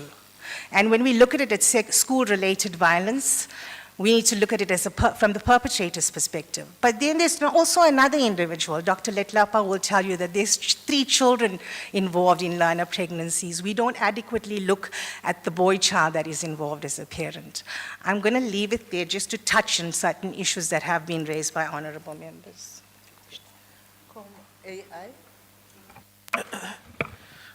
Thank you so much to the Portfolio Committee members for these questions. If you'll indulge me, Chairperson of the CGE, there was also a question on people who do not want to be referred to in particular genders. Now, if you don't know, let me state it. I'm openly queer and publicly transgender. And I'm very excited that South Africa is at a place where the discourse is seeing us beyond just our sexualities, but understanding, having a deep enough analysis that shows that much like women and men, queer people in society also have a gender.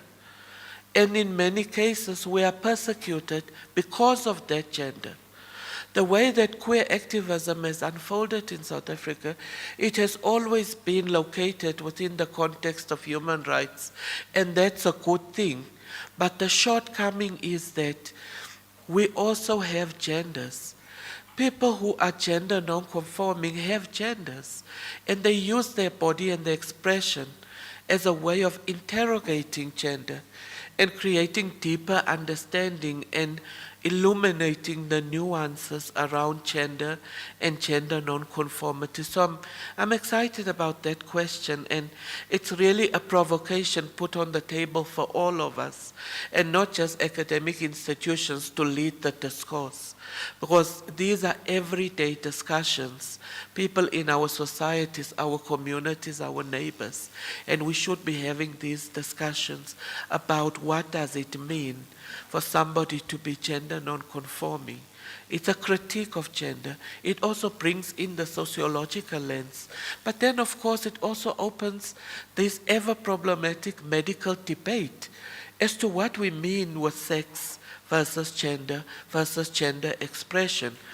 And this is an ongoing, I don't want to lecture, I lecture my students at the university.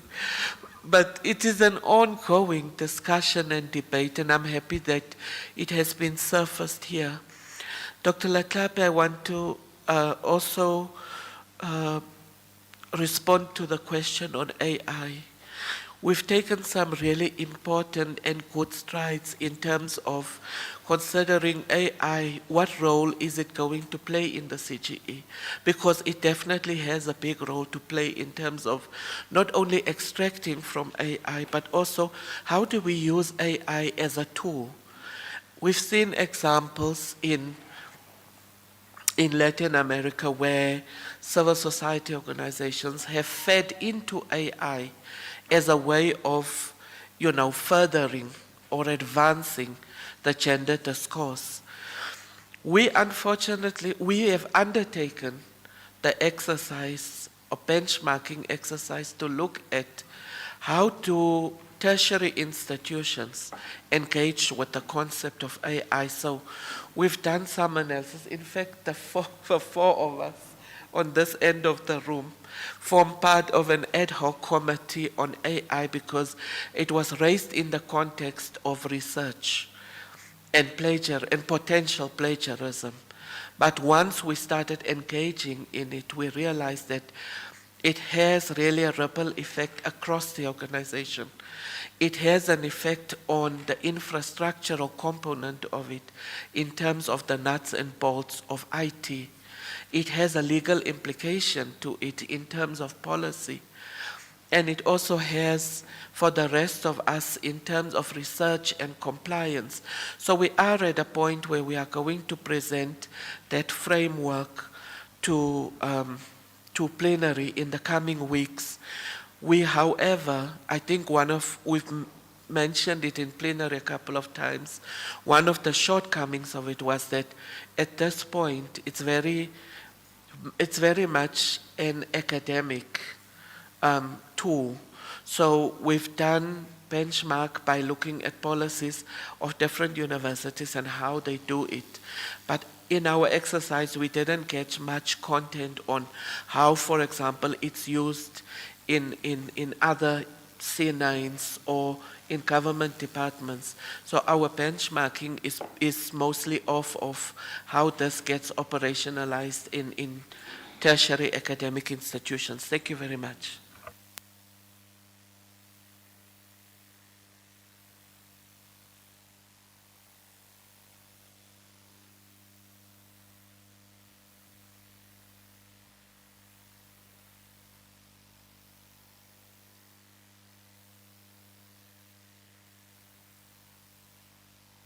Commissioner Nomvungu and Commissioner Mulalo, you are in the committee with me to add on how far we are with regards to fundraising. I just wanted to put a context.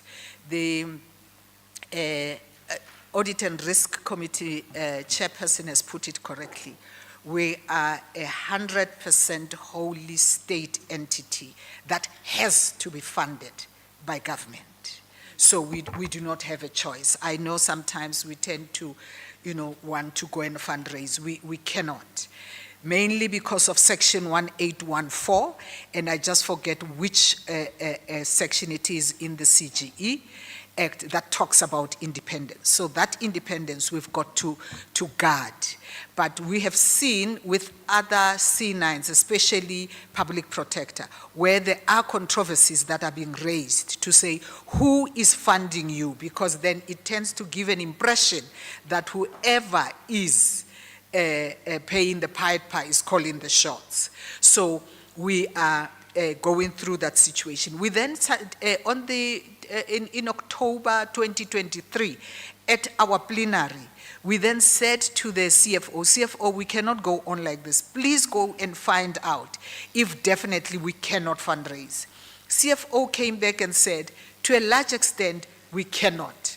However, the law is silent on being able to get certain funding under certain circumstances. And then we went on further to create a policy out of that in terms of how we are going to receive our funding, so that it's not all floodgates opening and anybody and everybody giving us money that will come back to haunt us. We then started a process where Commissioner Nomvungu and Commissioner Mulalo will talk about a fundraising subcommittee team, of which Commissioner Nemataheni is chair of, and they will give feedback on that. But what I wanted to also emphasize around issues of fundraising by all government and state entities, of which we are, actually has to be approved by National Treasury, but the funding that comes in also goes to National Treasury. We don't put our hands on it, and therefore that means we will, because National Treasury is the final accountability and oversight structure for all monies of government and state. So whatever we fundraise is going to be going there. Why I'm emphasizing this is because we've been agitating as commissioners, wanting to go and fundraise and get money for my project. And we have actually said, there shall be no my project in the CGE. The project that we are going to fundraise for will be organizational projects, because my project then undermines what a national treasury says we should do.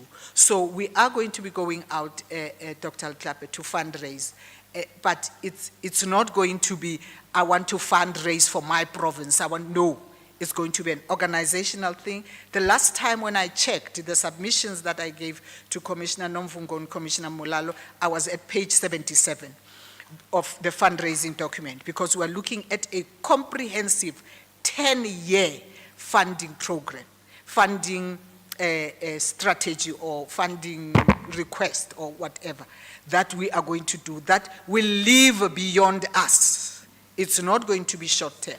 We have also explored the issues of revenue. Then it was made clear, only the AG can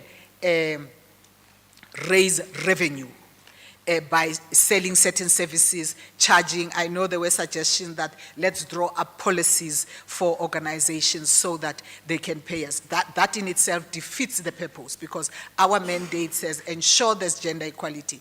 If you can go in and draw things for people and walk away, you're not ensuring that there's gender equality. You just, you're just ticking boxes. But it said, under no circumstances, this is what the CFO said, can you raise revenue in the CGE? Because once you raise revenue, those without revenue, whose rights, gender equality rights, are being violated, may end up being discouraged from coming, because now you're going to say it's 10 rand, or we are prepared to go to court, meet us halfway, etc. So under no circumstances can we raise revenue. So that's the context within which we are working. Lastly, I have made an appointment to meet with the Minister of Finance. We have battled in so many ways to meet with her, but fortunately the office is aware that we are #1 in line, and they keep communicating with us to say, we will come back to you with a date, we'll come back to you with a date. In fact, in 2003, 2023, just after we started, we were able to meet with Deputy Minister Masondo, and that is where we're able to get a 5 million rand increase from them. We were at 83 or 87, something like that. We got a 5 million rand, that's how we jumped into the 90s. That still is pathetic, but to us, it actually, takes us somewhere. Then the issue of staff and commissioners, I would like to clarify that, thankfully, Chair, it's a thing of the past. The main tension that was there was where commissioners had their own programs and saying to staff, come with me. Like, for example, me, I was in the Free State. Come with me. I'm going to do that police station thing. You have to drive me. That would be taking the PM in the province out of their office and then doing this, coming with me to do my project. Another commissioner somewhere says, come with me, this is what we're supposed to do. It was commissioners' programs. And if I may add, it was commissioners trying to impress the portfolio committee for survival. I know I'm putting it crudely, but that's exactly what happened. We got into trouble with the AG, where one commissioner wrote and said, I'm going to scan 145 police stations on my own. I want nobody. I'm going there, because they wanted to be in line for a second term or whatever. And that is wrong, commissioners. And I hope this is a safe space. It's a thing of the past. We corrected it. We then went back and looked at the handbook. That handbook is specifically to regulate our relationship with staff. It's in place, it is recognized in our organization, and it took away part of the tension. But the last tension that we dealt with, we've got a etiquette and protocols handbook that we developed ourselves to say, what do we do when we get to a place? Because we had sometimes commissioners who actually thought, oh, I'm appointed by the president, therefore. And they would not greet, they would come into your office and open the door, and we have ourselves in this group regulated ourselves and said, no, let us not do that. We are, strictly speaking, the employer, and therefore there's got to be a level of decorum that we bring, and that has bore fruit, because we are now finding that even staff are saying, thankfully, we now understand where you come in and out. But it was not only from us. Staff themselves, every 2.5 years at the CGE, because of the staggered recruitment policy that is prescribed by the Act, you had new commissioners. And staff themselves, when commissioners come, they would grab them for, I've got this commissioner in my pocket. Commissioner, you don't know what is happening. Have not had an increase in 3 years. Commissioner, this one is not good. Commissioner this, commissioner this. We have done away with that by actually saying, you know what the policies are, should you be not happy. And no commissioner is going to come to plenary and say, I got it by the grapevine. This and this is happening. There are systems. So people are learning on an ongoing basis. And the good thing about it is, Chairperson, we're getting very good feedback where people are saying, phew, finally, we understand what we should be doing. And that whole hammer. There were people eating lunch with commissioners. And it would be like, oh, the proximity, I've got the chair, we have lunch together. And that is wrong. And we went out and said, that is wrong. It shall not be allowed. Commissioner, you keep your level as a commissioner. And that should be known. So that tension has been dealt with. We are in a very happy place, Chair. Thank you. I just want us to be mindful that we've still got 5 members to go, so we just need to go a little bit faster on our responses. And I know the CEO, yes, CFO, and other commissioners. I'm going to start putting a time limit, 2 minutes, but no, please. No, it's not. No, it's our time limitation. Sorry about that. Please proceed, Deputy Chair. Thank you, Honorable Chairperson. I'm not going to take long. I just want to address one issue raised by Dr. Letlapa with regard to intervention into policy. Dr. Letlapa, we had an engagement with the University of KwaZulu-Natal, and I'm drawing on memory, I think it was 2023, 2024, where the university called on us to look at their policies, and which we gave recommendation to in line with current legislation, current frameworks. And they took our recommendations and they implemented it in their policy. So I just wanted to deal with that in respect of your question relating to intervention, where we look at policy and it's converted. It has happened and the CGE has dealt with it. The University of KwaZulu-Natal comes to mind. Thank you, Chair. Thanks, DC. Thank you so much, Chairperson. Thank you, Chair. Thank you so much, honorable members. I think for me, it's going to be quickly touching on the traditional councils as well as reaching out to rural areas. I'm going to base most of my answers as well as to what we are doing in Mpumalanga region and things that are going to be rolled out then across nationally. But one thing I must first start with is, first of all, dealing with traditional councils. As a commission, we had to first redefine what is gender equality to them so that they understand in context. Because when we first came and presented it, they thought, oh, so you're here to undermine ubukhosi. That was the first outlook that we had. So we had to first overcome and deal with that. Hence, we ended up having the statement that we're using here in Mpumalanga, which states that the rise of women does not mean the fall of men. It was only after that hurdle, that's when the tribal council started saying, okay, now you can come. Now we hear you. Now we understand the goal. Now we know what gender equality is all about. So we had to first redefine it for them to understand what is it that we're trying to bring in. Because at the end of the day, one of the biggest workshops, one of the biggest training programs that we have is called Duty to Report. That's where we encourage traditional councils, traditional leaders themselves to ensure that if someone is coming to complain about something happening in the household, they have a duty to report this, to take this matter further. And then we train them how it's done, they move it forward and so forth. For example, if you look at Mpumalanga, it's 70% rural area, 70%. So we rely mostly very on tribal courts, Another thing that I must also emphasize is that reminder of how we are also just waiting for the promulgation of, I believe it's tribal courts, it's Act 9 of 2022. I stand corrected, where they are trying to ensure that they incorporate the constitution to our traditional courts itself. Because isintu, you know, our heritage, we deal things differently versus how the constitution is worded. So right now there's that, we are bringing these two together so that we all understand how we deal with matters. Most of all, bonhlawulo, most of all of ukungenwa, all of these key things, we are dealing with them. And I'm grateful because as a commission, in as much as staff is limited, they do a lot of outreach campaigns, they do the workshoppings, and especially they train the trainer. So that if I can train Uyurikala, I know that she will go back to this council or this area which is rural, maybe 5-6 hours away from Bombela, Nelspruit, and then she'll be able to disseminate that information. So we have that in place. Another key thing that we have is this like-minded institutions, or like-minded partnerships, or like-minded stakeholders. For example, right now, we have even the South African Royal Princesses Network.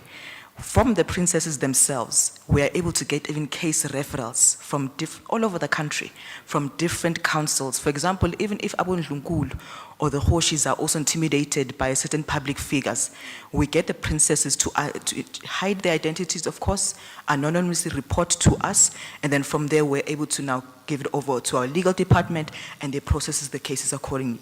So there is a system that is in place, and we also welcome requests. So if you also as a committee say, listen, there's a shortage in maybe Northwest, or there's a shortage in Mpumalanga for course lotil, let us know. And I think that's where we'll be able to intervene and start doing those trainings, but they are already in place. In Mpumalanga, we even have an MOU with the House of Traditional Leadership, which is great because that leader is also a president of Contralesa. So we work very closely with them and ensure that they understand what is happening in our constitutions, what are the laws, what, for example, right now with Gauteng and the white paper, what inputs are traditional councils putting in. We also have to get them up to speed to understand the language, to understand what they need to give inputs in. So there's a lot of work we are doing. But our biggest input is to ensure that we are training more and more individuals. We have mass civil society also that we train, and we say, listen, boyele kai, go and teach people and understand what is it when we say that you have rights, you also have this duty to report as well, while also making sure that they understand, because we are not undermining our cultures and our heritage, no, but we have the constitution. We have to ensure that everyone understands that. So that's what we are doing right now. And we are seeing that growth, we are seeing that input. Just to give a basic example, one before I close, in Mpumalanga, there was an issue within Nkomazi area. Big issue, Block C, where we had a lot of cases being reported. We were investigating them right now. Over 90 dockets were just floating.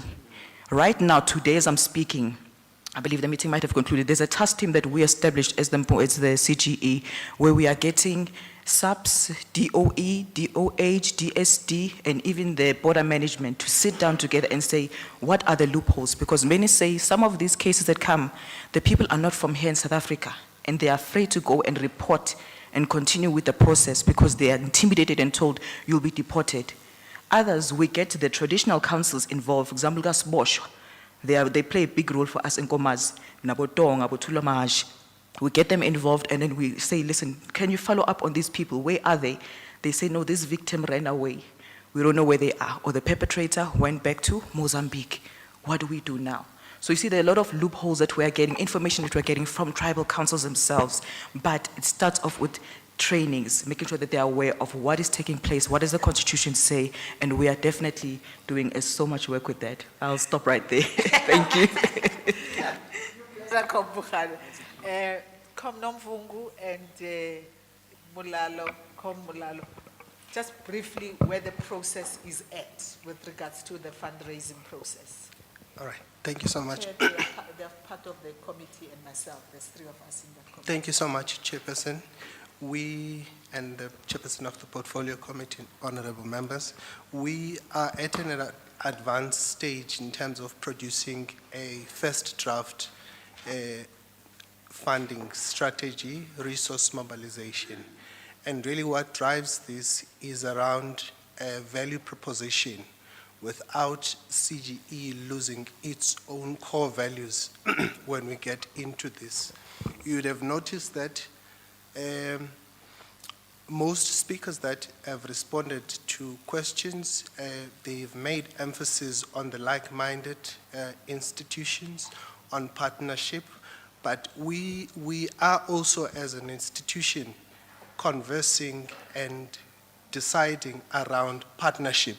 How would this look like? And that's going to influence this document greatly, in the sense that if we were to receive money, what does it mean in terms of section 181, subsection 3, in terms of the independence, impartially, and acting without fear and favor? And we're really designing the document so that it mirrors sustainability of what we are doing beyond us being here as commissioners for 5 years and beyond the CEO being the CEO of the current organization, but how would we want to see CGE going forward? And it deals with, at the heart, it deals with the business plan that we have, which I think on an annual basis, it keeps increasing that 50 million used to.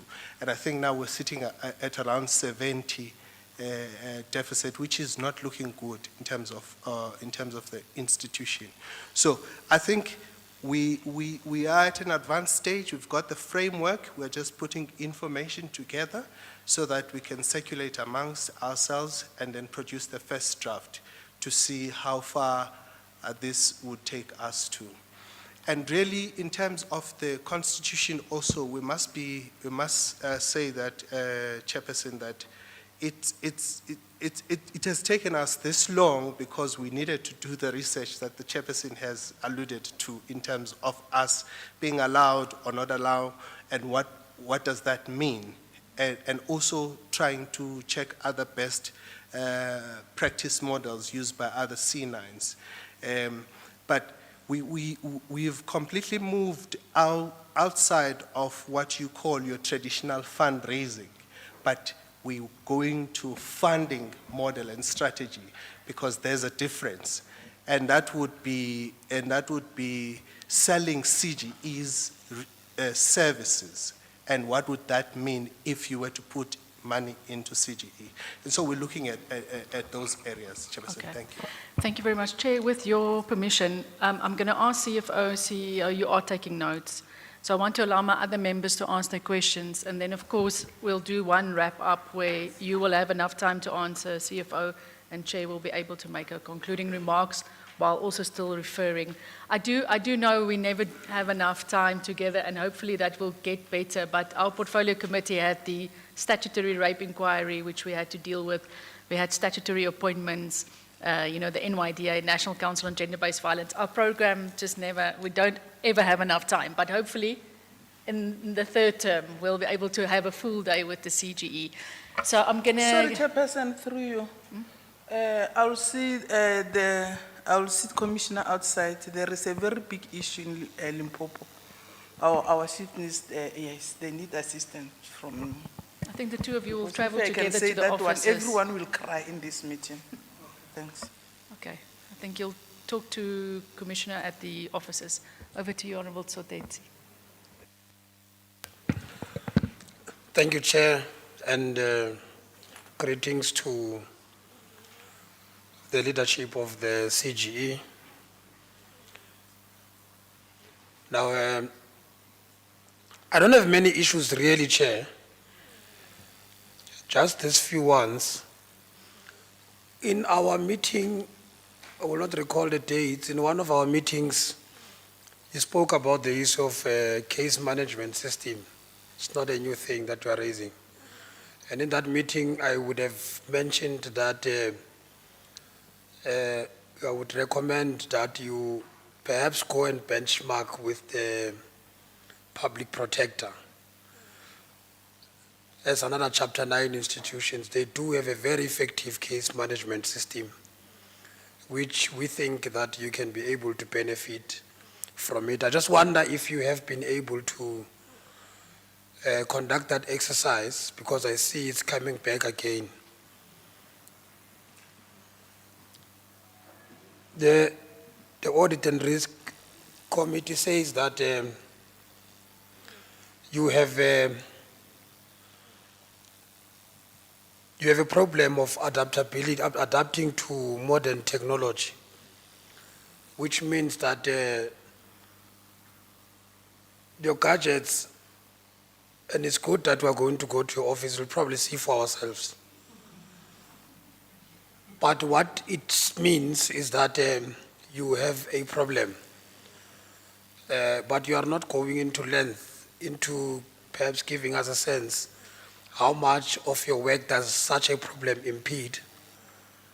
And then I'm just curious to know, how do you intend to address this problem? Because there is no commitment from government to say that in the next 6 months you are going to get a better budget. It's not there. So you have no option but to find creative ways of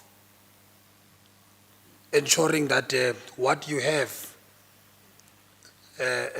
in your disposal, you maximize your impact using that. So I'm just worried, I'm just concerned and interested in really hearing what you are going to say in as far as maximizing your impact using the very, or what is your plan around improving? Now,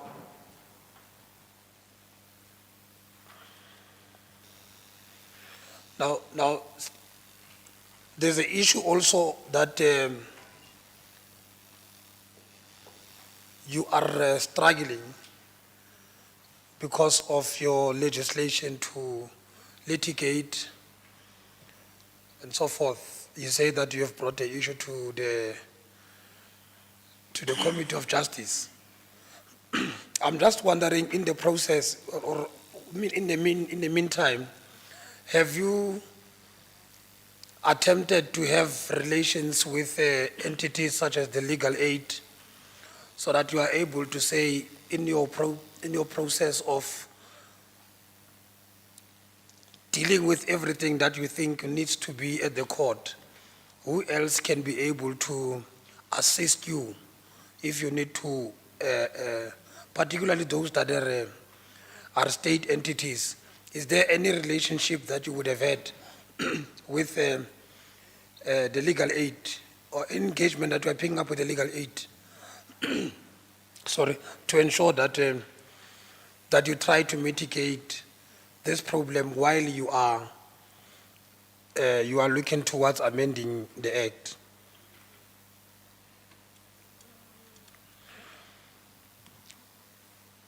CEO, you would have mentioned, articulated quite a lot of successes that you have registered as a commission for, you say, the financial year 25-26. I'm just wondering, because we don't see your target for the year alluding to any of such intentions on your part to say that you are intending to do this. Are you raising these things as, or did you address these things as part of addressing your walk-ins, people that come to raise issues with you, and then you pick them up, and then you drive them, and then you register that as a success of that financial? I'm just trying to think in my head, how do you really do it? And if you really have registered this success as a result of the work-ins, what becomes your criteria of determining which one is urgent, which one must be taken forward, and so forth? And I've seen your offices there in the Northwest. Actually, I'm still going to pass by I think they're in Rustenburg. It's Mafikeng. Oh, Human Rights Commission is the one in Rustenburg, but I've seen your offices there. They look very dry. You hardly see a person there. No, you hardly see a person there. We're still going to go in and really check what is. I'm just interested in finding out if there are issues that you are getting through walk-ins. Can't you give us a breakdown of, in these provinces, which one is more busy, which one is less busy? Because it will also speak on what another honorable member would have said earlier on. To say, are we sure that people in the ground understand the mandate of the commission?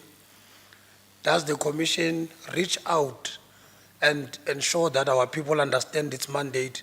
And how are they responding to that knowledge of your mandate? It would speak to your walk-ins. If someone can just walk in and say that with this problem that I have, I'm sure that an entity to assist me is a commission on gender equality. So perhaps that breakdown is quite important. Chair, thank you very much. Let me pause there. Thank you very much, Honourable Tsotetsi. I did ask you, CEO, earlier about your offices and the amount of walk-ins or feet that you get through the door per office. If you don't have information now, we would like to get that in writing, but we need to make an honest assessment about how accessible your offices are and whether there should be a rethink about how we make the CGE accessible within your limited resources. Over to you, Honourable Peterson. Thank you so much, Chair. I only have like 4 questions.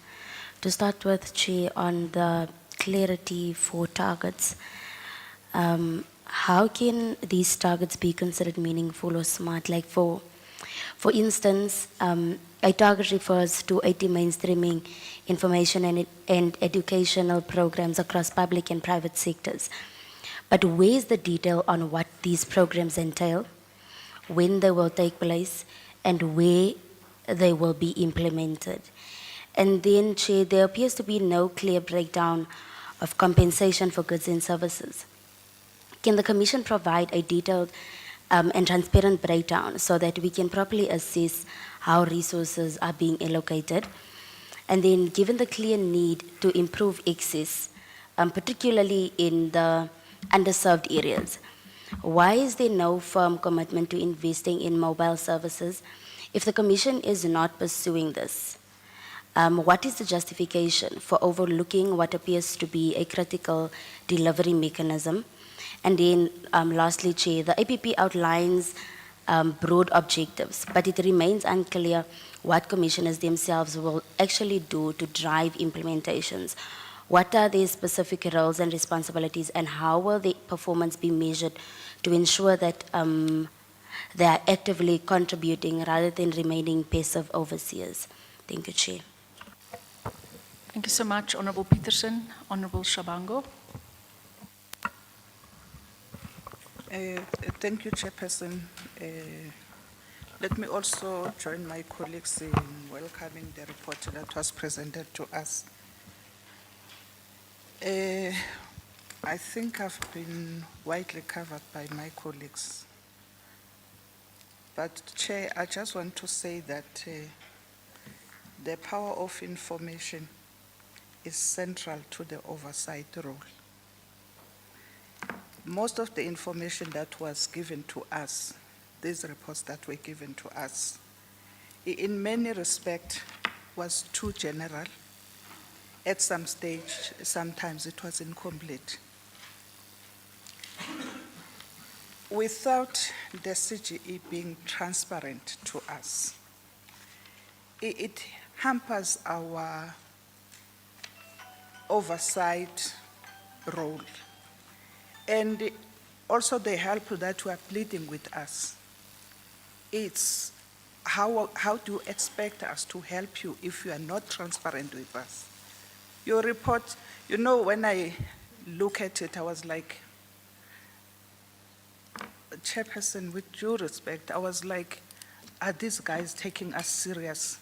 Because your report was too general at some stage incomplete, you ask yourself, Chair, I want to say that the explanation that the responses that we're getting now and the explanation that we got from the Chair about the tensions and stuff like that, yes, you can put it in a report and say it's resolved.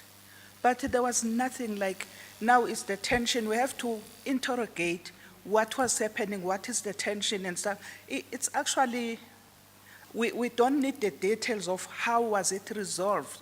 But if you put it on a report to say there was tension, it was resolved, clear, we're not going to interrogate you because it's your internal issues that we have resolved. But because the report was, for me, that is how it was just written, just to read and go. We don't need reports like that. And then we waste time asking questions for unnecessary things. I've been, as the chairperson was responding, and other members of the CGE, I think I was answered in most of the questions that I wanted to ask, and the chairperson of the portfolio committee covered me on the question that she asked. But it's still, I think the issue of finances was raised by most of the honorable members, because as much as you say the budget is too little, but whatever that is there, the budget, the programs, budget must talk to the programs, and it must have impactful outcomes. That is what we need to see. The little that we have, it must have impactful outcomes. But that is not what we see. They spoke on the vacancies, the long-standing vacancies. I don't want to waste time and go back to that. And the unclear roles that were there, but when one is talking on the competing projects were spoken to the GPV, a lot was said. I want to say, Chair, that I was sitting in one portfolio committee, and a certain minister was presenting to us. And when he spoke of the new projects that are there, and it happened that he spoke about Mpumalanga.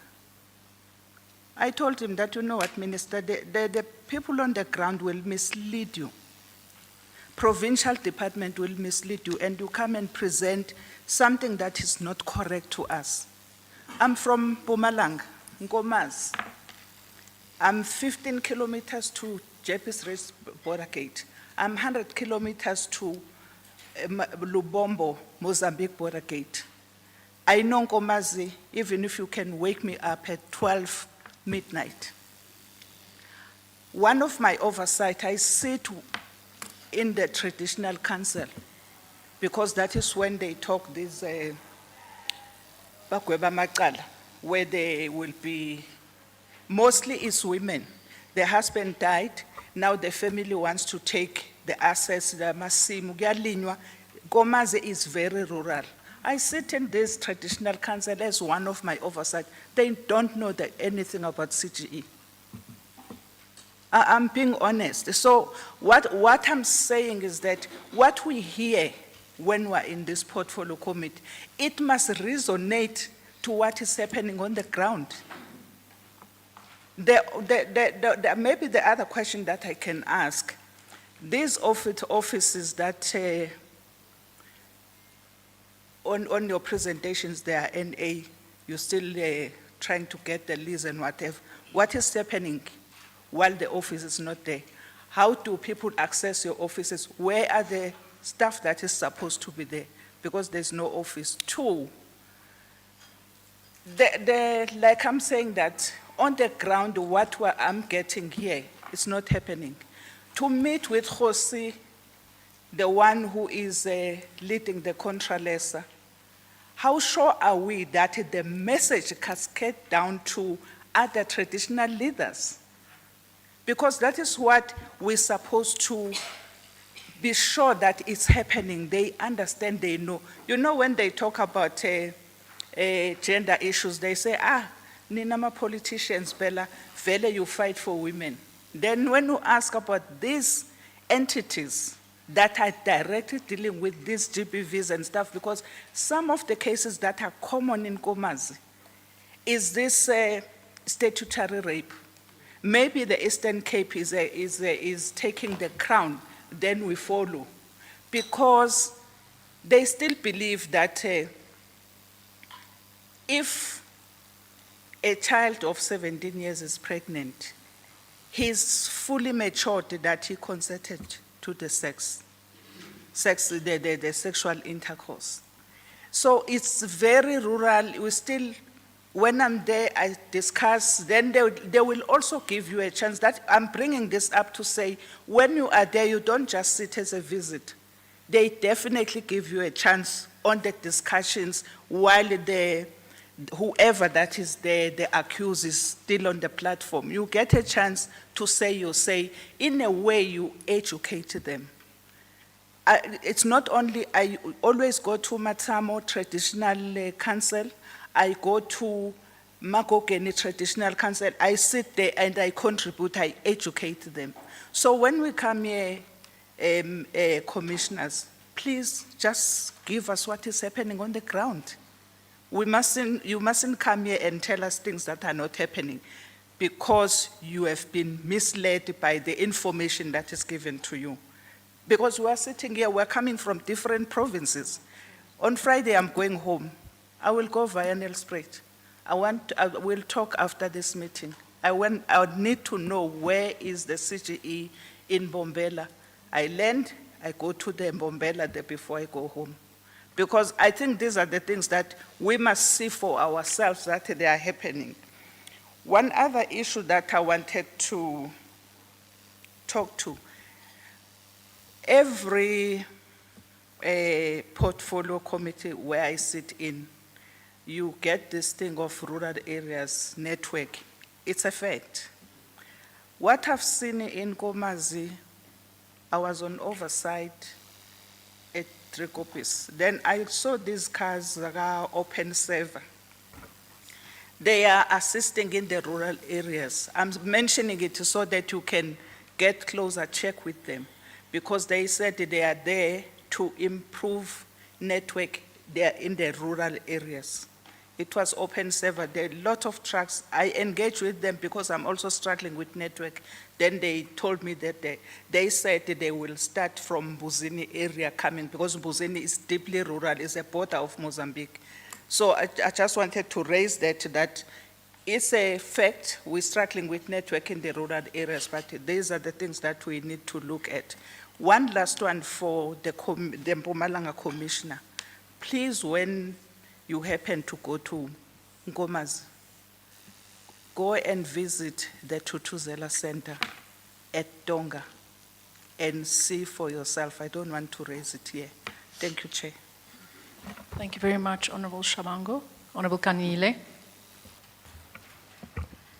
Thank you very much, Chair. I also would like to welcome the presentations that we have received. Chair, I have been covered mostly by the colleagues that have spoken already. I do have a few questions that I'd like to raise as well.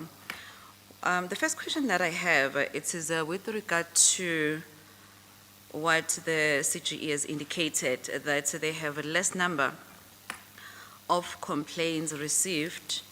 They normally deal with about 500. That is why for 26-27 period, they've set their target to 500. I think this target is very little, number one. Number two, this takes me back to the comments that were made by the colleagues inquiring about the accessibility of the CGE offices. I am asking this because I also remember, I think it was last year, Chair, when we went for an oversight in KZN. We went to CGE offices. We struggled to find your offices. We struggled to get access to your offices, even though we had an address, we had a protection services accompanying us. Your offices are not accessible, number one. Number two, majority of the staff that we were CGE officials or commissioners, with commissioners as well, that we're traveling with from one area to the other.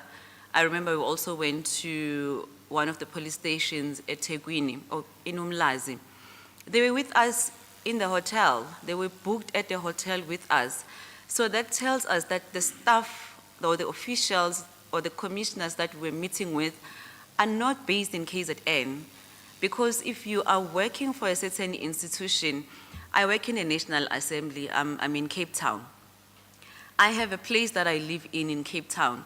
There is no way you will find me in a hotel when there's a certain activity that is taking place, because I reside there, I work there. But with the officials that we got in KZN, we were with them at the South, is it South? At Sandton Hotel for the whole duration at Tegwini. So I think we need to be clarified on the issue of the accessibility, number one. Number two, on whether you have officials operating in those offices, or they're only in those offices when we come for an oversight. The second question, Chair, that I have, it is a thorny issue that we are battling with as a country, the issue of teenage pregnancy. CGE has indicated that in KZN, you have submitted a teenage pregnancy strategy. What is that strategy? We would like to know, we'd like to be furnished with details so that we can see what are you talking about. Because there is a recent report that we have received now that in KZN for 25-26, 421 girls between the ages of 10 and 14 have given birth. So this tells us that we are losing this battle. So if you are saying you have submitted that strategy, I'd like to know, when did you submit the strategy, number one? Number two, so that we can also, you can tell us if you have been able to assess it, if it is actually working when we are sitting with the statistics right now. Chair, I was also bothered. I don't know if I did not get the reasons when CGE was indicating that they have now started to hold their meetings in boardrooms, but before then they were holding their meetings in hotels. What was the reason to hold your meetings in hotels? Because I think that will also make us understand why you always motivate about the issues of your budget that is too little. Because if most of your budget goes in the commissioners or the CGE itself holding meetings in hotels, those are some of the things that you will need to cut down on, though I understand that there is some progress, hence you have indicated that now you are holding the meetings in the boardroom. My take is that you shouldn't have had the meetings in the hotels in the first place, but could you please just let us know what was the reason for that? Chair, there was a mention also by the CGE that in KZN, they did attend to the disaster management that was taking place there after there were floods. They wanted to ensure that the most vulnerable were properly accommodated and all of that. What I'd like to find out is we had a similar incident in our country that was caused by the Zamazamas, where they were being community members were attacked by Zamazamas, and as a result, they had to flee their homes and ended up being housed at a hall. It was women, men, and children. I remember there were lots of reports that we saw where there were indications that most women, they don't feel safe with their children. Also looking at the fact that a hall is an open place and they have to share about 3 toilets, and it was hundreds and hundreds of people. What did you do about that situation, seeing that you were able to intervene in KZN? Were you able to intervene in the other incident as well?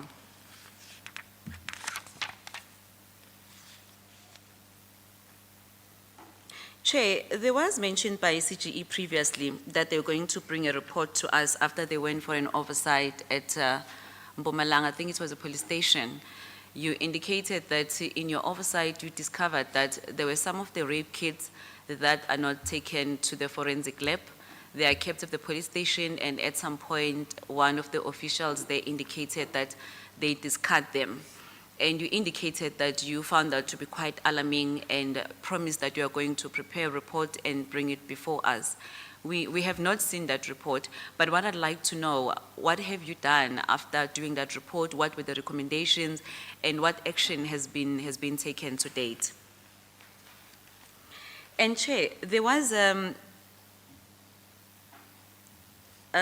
buildings that were handed over by the Department of Public Works and Infrastructure in Mpumalanga. I think there were 10, in Gauteng there were 5.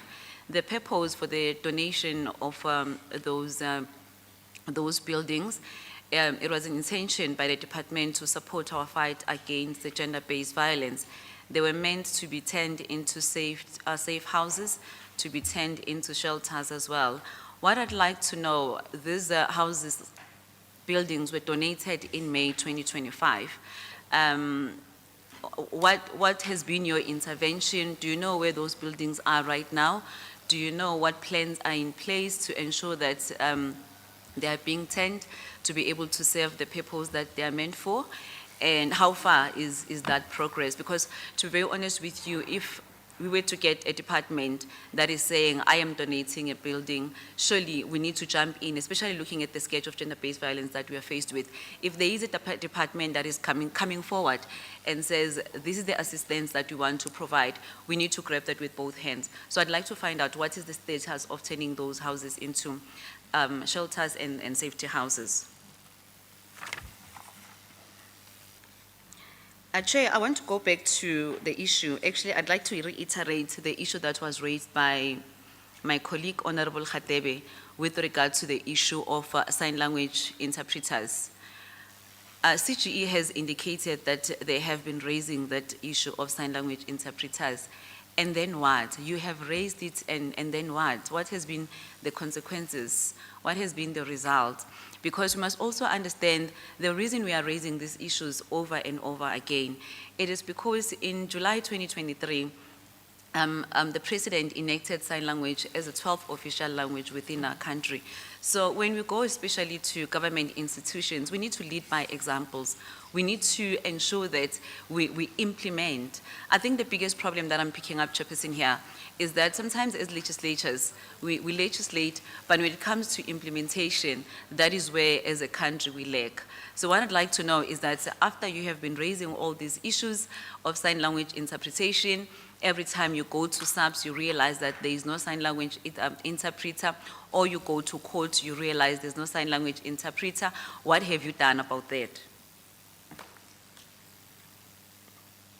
While I'm still on the issue of courts, Chair, I'd like to find out what is being done by the CGE, especially when they conduct their oversights. Do they also pick up that there are some cases of gender-based violence that are postponed over and over for a period of up to 4 years? And if you are sitting with those kind of reports, what are you doing about it? Because I think that is where the problem is. I am asking this because in Sandton Court, there's information that was brought to myself. A young woman was killed 4 years ago. The matter is still in court today. Every time they go to court, the case is postponed. There are some NGOs that are trying to partner with the family to raise their dissatisfaction with regards how this case has been handled, but it is still being postponed. Secondly, there was a case that I was attending, I am still attending it, a case of a 12-year-old child that was raped by the pastor in Dobsonville.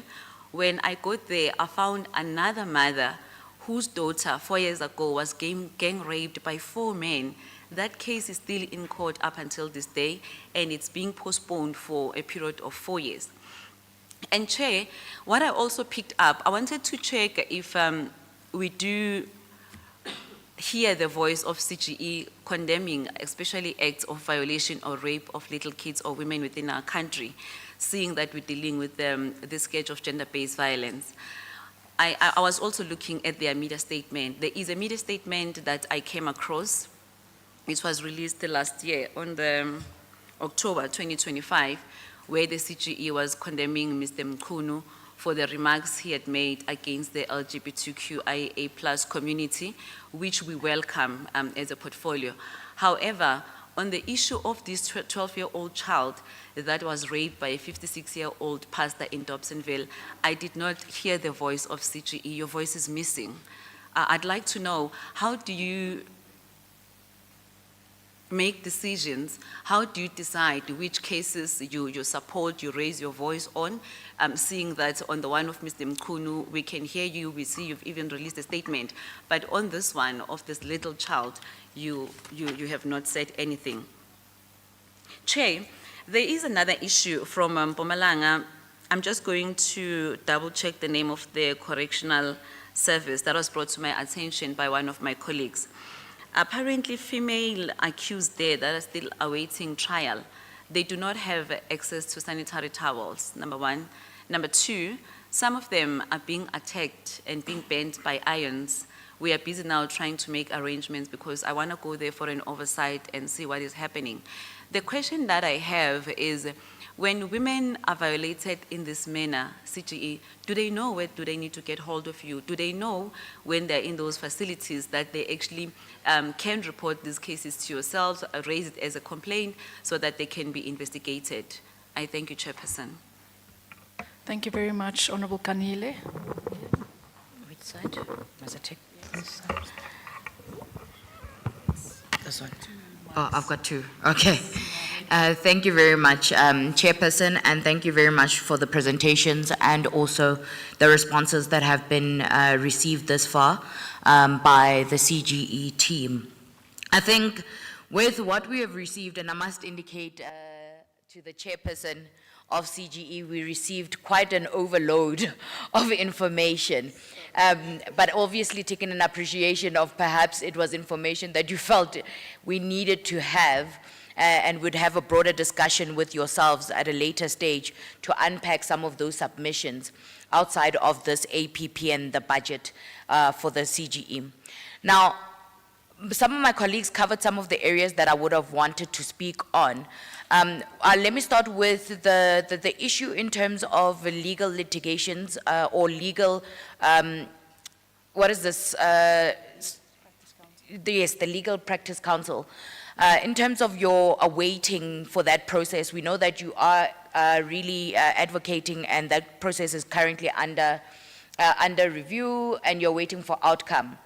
While you're waiting, I think Honorable Totesi did indicate to say what are the intermediary interventions that are being made by CGE in gaining legal services, and perhaps not even at a cost, but pro bono. And I think it was mentioned by one of the other honorable members as well.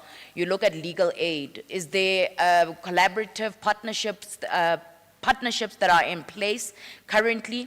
How do you currently assist and provide the necessary legal support without yourself obviously having that overreach, without following the correct processes, but having that legal counsel that works with CGE in order for you to assist those who have legal issues that need to be attended to, that walk through your doors?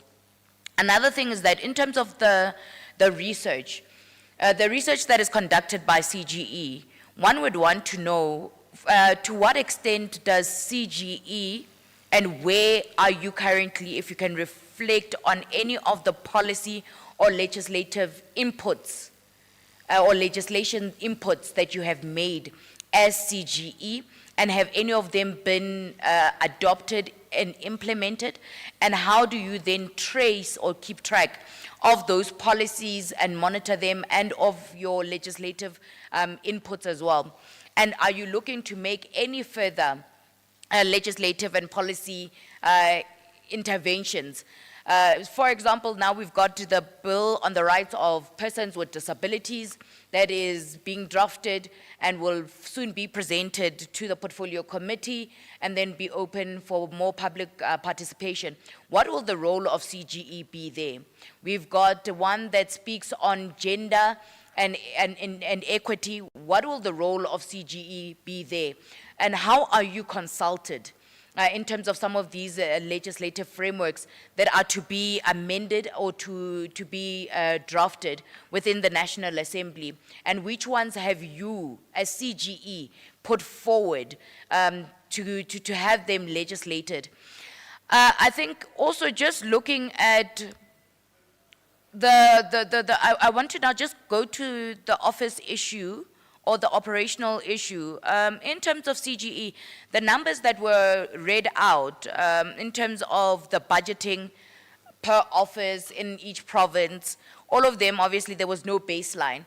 I'd like to find out, how do you evaluate the budget that is to be allocated per office in the province? I know that you have indicated that some of them, the lease will be coming to an end, etc. But how does that budget allocation look like? Is it based on whether there is an increased load of walk-in? Is it based on the population size? Or is it based on what framework do you utilize to sort of analyze the type of office and space that is required in provinces? And I think that's quite important as well. But we do appreciate that you do not have a 1 million rand monthly expense on one office. So we must say that we do appreciate that. But now we also have in terms of the role and responsibility of CGE, and I think it's very important for you to also just highlight what is the role and responsibility of CGE, so that we can understand also from, in terms of governance and also in terms of constitutionally. You are not a service-based institution, but you are more administrative and coordinating and oversighting body. What does that exactly look like? And with that particular mandate, how do you execute that mandate? That would mean you must be the custodians or the ones who are responsible of going into departments and ensuring that there is gender inequality and equality. You must be the ones who are ensuring that within the private sector, there's certain things that are being applied. You must be the ones who are addressing issues of gender-based violence and femicide in the country. You must be the ones who are going there and you're looking at various policies and legislations where it requires your voice and intervention, where you are then the mouthpiece ultimately as well on issues that have to do with gender and equality. So we want clarity on that and the role of the commissioners. What is to be expected from commissioners? And I think in one of the documents that you provided us, you gave us a breakdown of what commissioners are expected to do. And I think if I can think off the top of my head, one of them is that they must report to plenary, they must participate in stakeholder engagements, etc. Now, I want to find out, one of the things that are commissioners responsible for bringing programs, or are commissioners expected to participate in programs that are being brought by provinces or regions, etc., so that we understand that there's no overreach and stepping of boundaries there, where I think it was brought to our attention as well that there was conflict between, provincial or regional management and commissioners as well. And what does that look like? And I think Honorable Shabangu said, you said to us that there was conflict or there was tension, but it has been resolved. We need to understand what was the tension, what caused it. And yes, if it has been resolved, we are happy that it has been resolved, but are we certain that it is resolved and it will not affect the operations of CGE and the work of commissioners ultimately? And I think that is very important for us to understand.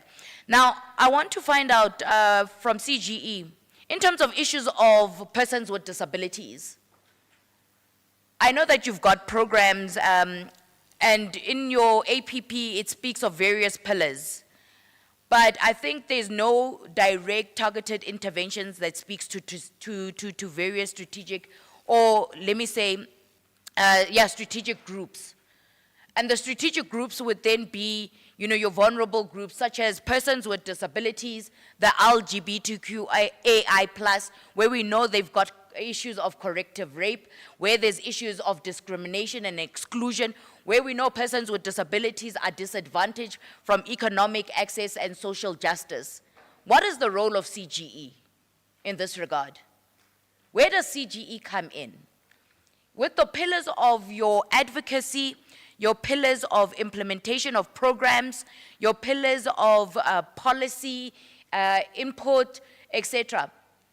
Is it cutting across board, and are you taking into consideration that within your APP and the targets that you have set, what is the percentage in terms of what you seek to achieve for all of these populations? Those who are in rural and township, you know, the national interest groups. What is CGE's segregated data analysis and target looking like? And we need to have an appreciation of that, because we need to know if you are reaching all South Africans in their diversity. Now, on the issue, and I'm glad that our members, we do not even shy away from mentioning, you know, the issues of accessibility. Accessibility, we are referring to whether your offices or your facilities are visible, whether they are accessible in terms of universal disability standards, which is important. And also, we do not shy away from speaking about reasonable accommodation, and that would be your sign language, etc., which is a must. It's an imperative. My question when we were in KZN was to ask, as a blind person, as a person hard of hearing, as a person with speech impairment, how is the staff of CGE trained? And one of my questions when we were in KZN, I said, is there anyone in the office who's trained on sign language? Because yes, CGE says we're going to police stations, and in fact, this is the report we have on the police stations. They do not have reasonable accommodation of sign language. But does CGE itself have in all its offices? And I would like to find out, if you do, that's good. And we'd want that at all times, that all staff members that are in the vicinity must be trained on reasonable accommodation, accessibility, and understanding how to engage with the disability sector, irregardless of what disability it may be. In terms of the information part and the IT, I want to find out, has CGE collaborated with your GCIS? How are you leveraging off of GCIS in terms of bringing visibility to the work of CGE, in terms of reaching as many South Africans as possible, in terms of the work that you're doing being highlighted and piloted on platforms such as GCIS? I would like to check on that. In terms of the IT element of it, what systems are in place that allows for, South Africans to be able to communicate with CGE? Do you have a toll-free number? If you do, I would really appreciate that you read it out if there is. If not, can we consider that? Because we think it's important that besides walk-ins, how else must South Africans be able to get a hold of CGE? In terms of the internet, what are your views in terms of engaging that your website, because this, I'm coming from the IT space, is possible, that your website is a data-free platform. It does not require for anyone to have data to access your website. Not even an app, the website. Can we please look whether that is something that you have considered from IT perspective? In terms of innovation, how innovative is CGE with reaching as many South Africans who need the support and assistance of CGE through utilizing technology? Now we're going, we're busy with issues of AI. How are you utilizing AI to your advantage? Are you also creating awareness on the dangers, the risks, but also the advantages of AI in your work? Because that's important. And I think that's something that you must also consider to say, what role do we actively play in issues of this nature. And then second to last would be, in terms of the budget, there was a case, a business study, or business case that was taken to Treasury, if I'm correct. What was the outcome of that? If I am correct, and perhaps I might not be correct. What was the outcome of that? What were you anticipating? And what was the request? Also, what is the shortfall that disables you from being able to meet your constitutional mandate to its fullest when it comes to resources? Yes, Dr. Letlape, we always say, we want to know what you're doing with what you have now. But with what you have now, is it allowing you to reach your full potential? And reaching your full potential, you've already measured what you would need in order for you to reach your full potential. So I think it's important for us to really have an understanding of that, and what are some of the limitations that are being caused by not getting this additional resource. Second to last would be, I think it would be my last one now. It would be on issues of your international obligations. Are there any international obligations? Because I don't think in the APP it spoke anything of international obligations, international, partnerships, stakeholder engagements of CGE. What does that look like, and what does that look like going into the new financial year for CGE? And perhaps if there is a cost amount of you being, representing South Africa in other international or global platforms, what is that costing, South Africans, or it's costing yourselves or the department at this point for that membership? And what type of impact do you see it having through your participation? Thank you very much, Chairperson, and I apologize for taking so long. No, it's fine. Okay, I do want us to get to the responses, but actually, Honourable Chalke Adonis just reminded me of something I wanted to ask earlier. I thought at one point you did have a toll-free number, but when I'm looking at your website, the only thing I see is something for corruption hotline and something to do with fraud and ethics. And then, we do have the GBVF toll-free line, which is 0800 428 428. So I'm just wondering, I think it would be brilliant if the Commission could have a toll-free line and that you could actively and aggressively market it alongside this GBVF. I know it will require you to have more resources, more personnel, but maybe it is an avenue while we're struggling to get the CGE visible in all communities. It could be something that you could look into. I understand with your limited resources, but for example, if you could partner with Minister Balati, for example, and he could advertise your toll-free number on SABC platforms.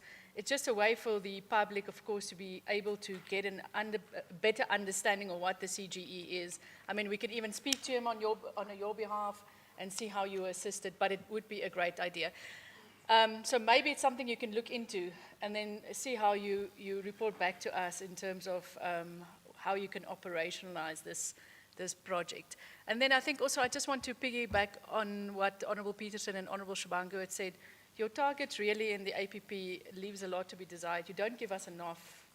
When you, for example, say 22 submissions, and then you don't tell us what type of submissions, who will be responsible, and it limits our oversight responsibility. So just to say that when we talk about smart targets, it's also important so that you take us along in terms of exactly, if you say 500 complaints and inquiries finalized, then, when you say, how will the CGE deal with the pending cases? You don't give us enough information on each of the targets. It's like, it's just a line item. But it's something that we will inquire from you further, but I do think you need to look a little bit into some of your targets. Honourable Shabangu and Peterson gave you examples there as well. But now let me hand over to you, Chair. You don't have a lot of time, so you'll have to work around who does what, and what you can't give us now, you can also give us in writing. I am committing that we'll look for a full day so that you take us through all of the additional information. I think we really appreciate all the information you sent us.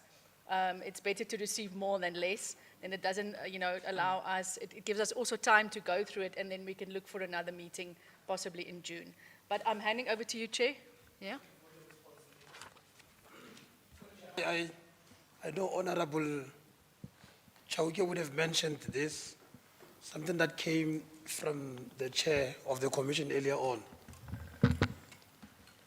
Yesterday we were with the NYDA. They've overloaded our emails with complaints. And then they come to the meeting and tell us, no, we've resolved those things. But the common thing between them and this commission is that you don't get a voice from one of the individuals who had issues, confirming that indeed we have underwent a process to resolve these things, and we can be sure that the entity is no longer subjected to these issues that we. So I thought that over and above the chair having said that, we might want to, in concurring with Honorable Chauke, get a sense from commissioners confirming what is being said here, because indeed we are not going to have a situation whereby the work of the commission cannot go ahead because there is tensions which commissioners are struggling to resolve. Thank you very much. Thank you for that intervention. Over to you, Chair, to lead your team. Thank you. I won't go into detail because I just want to give opportunity to Chair, CEO and CFO. Just on the role of commissioners. Commissioners in the CGE are actually part of the APP because... Put the mic closer. Oh, sorry. Yes, commissioners within the CGE are part of the APP, so commissioners attend public education meetings, commissioners attend stakeholder meetings, commissioners lead all the hearings that we have. It's commissioners who sit there. Commissioners do oversight visits, but also investigations, on-the-spot investigations, your Western Cape farms and all of those things. So everywhere where we go as the commission, we are being led by commissioners. Why I'm so glad for this question, we are actually trying to emphasize that we are moving away from issue of what are commissioners doing and then commissioners wanting to have their own projects. Commissioners must enhance and give direction and leadership to the APP that we have brought to you, that you have adopted. Otherwise, we end up with 12 organizations where we have a CEO running, and then each commissioner, I want to do this, I want to do this. It cannot be done with public resources. It cannot be done with CGE staff members. It cannot be done with CGE transport and accommodation when it is mine. So commissioners, under no circumstances will they have but rather they are working. We, according to the SAP, commissioners have to be at their provinces at least twice in a month. And why we say at least twice in a month, because there are some commissioners, as you pointed out, Honorable Kanyile, who do not stay in those provinces. When you were in KZN, I'm sure it was the DC used to stay in stays in Johannesburg. Because when you guys recruit, you don't recruit in Mpumalanga, KZN, you are recruiting people with an ability and experience and expertise around gender equality. There could be 11 of them, all of them coming from Mpumalanga. It is the organization through Section 55E of the CGE Act that then says, okay, we're all from Mpumalanga, you go to Free State, you go there, you go there, you go there. That is why some of them, you'll meet them in the hotel with you. They will wake up in the morning to go to the office or join you to go wherever. Yeah, all right. So this CEO and CFO, if you could come in and there. Sorry, Chair, just a small intervention there. Then how do you make sure that commissioners actually go to provinces? Do they report to you in the plenary? Is it part of the work reports they give you? Yes. And also, how do you ensure it's not a tick box exercise? In other words, I fly in, I go to the office, I see the office, I go back. Okay. What happens is they go to the office following up on requests from PMs. We've got a stakeholder, you've got to be here. We've got public education, you've got to be here. We've got hearings. Hearings go through the office of the CEO and myself, Chair. We've got hearings, we need 4 commissioners. And then we've got a roster we allocate in that way. So it's an equitable roster that we allocate. In local inspections, it's the same thing. But some of the in-local inspections, you find that the commissioners in that province will join maybe people from head office or somewhere to say, oh, it's happening in the Western Cape. Let us go there. You know, those kinds of things. But they also submit reports. Those reports are submitted to me so that they are taken to plenary. That is why we at plenary, when we say we cannot accept the content of this report, it is because of something that we have seen in this report that is misrepresenting or that is disputed or whatever, you know, and that is open to it.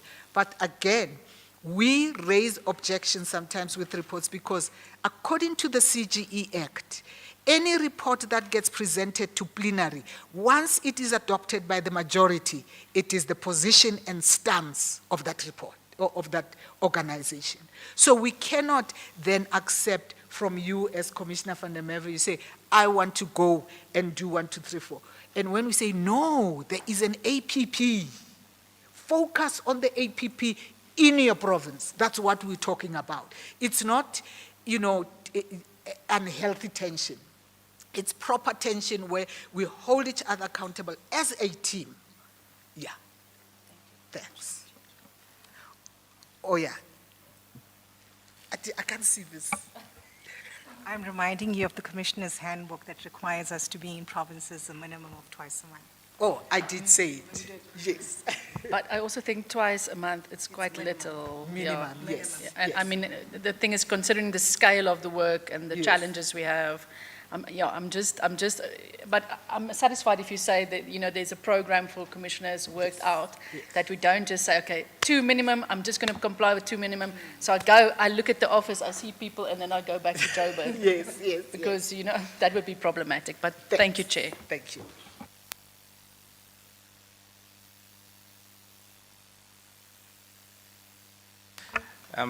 I'll try to rush the questions, and I will apologize if I miss anything. Will request my HODs to come in on areas that I may have missed. I think the first one, Chair, will be a concern from me on allegation of abuse of funds for personal staff. I'm literally hearing this for the first time, and I'm quite keen to just understand what that is, because we run a transparent process. We hold each other accountable. One of our values in the CG is about accountability. So if there's any person who is using any resources to their personal benefit of some sort, it is something that cannot be accepted. And if the details of such are provided, Chair, I would like to know so that I can then intervene accordingly. There was a question around the targets not being achieved and what is the rationale behind it. So one of the targets that we were not able to achieve was the full recruitment of staff. And the reason is because, Chair, as I've indicated, we have a lot of resignations. And we have set a certain target for ourselves to say by a particular period, we want to make sure that we have 10% or 5% vacancy rate. But then you cannot control how people decide to leave the organization for greener pastures. And that is why we've highlighted it in our strategic risk register, in our operational risk register, that this is a risk for us because now it is even affecting our target because we cannot retain the staff. So that is the first one. The second one that we could not achieve was on complaints handling. There's a clear manual that we have outlined, and the Auditor General, I think in 2024, 2025, highlighted that there is the issue of quality handling is of concern, something that immediately at my level I have addressed to the relevant officials, that is provincial managers and the head of departments, so that we can deal with that. But we've also beefed up that process through a proper verification process, so that we are able to ascertain whether the records that we are presenting on a quarterly basis are existing and to what extent will they pass audit test. So we have the office manager, the HODs, provincial managers, now we'll have the COO who will be now ensuring that there is quality checks in terms of complaints handling and the turnaround times to finalize matters. The question around, and apologies, not commissioners, honorable members, I will not be addressing you, I'll just go through the questions so that I'm able to cover speed. The question around the specialized courts, and I take it that reference here is referred to the sexual offences courts. We have come out clearly, I think, 2 years ago, to say there needs to be an increase of sexual offences courts, because the rationale when they introduced them was to make sure that matters are expedited. But what we are learning that, notwithstanding the fact that we have the specialized courts, the issue of lapse still affect the proper functioning of the sexual offences court. We have done a survey on some of these courts. We do realize that there's still a backlog of DNA. So you can have an infrastructure that is now developed, but if you're not going to have resources in the form of labs that will process DNAs, we are still not going to make it. So that is why 2 years ago, we've said there needs to be an increase of the sexual offences court, but at the same time, last week or so, we've said there needs to be an increase in terms of the labs. Whilst we welcome the one in KZN, but we're saying there needs to be more of those, because we know that the lack of DNA is one of the reasons why perpetrators are actually released out of criminal sanctions, because DNA results are pending. So we know that factually that is what defense lawyers are using before the court. So the issue is not just about the sexual offences court. There needs to be sexual offences courts, and then there needs to be laboratories that will also deal with the processing of DNA results. So in our study, we've realized that yes, the turnaround time is not really improving because of the DNA.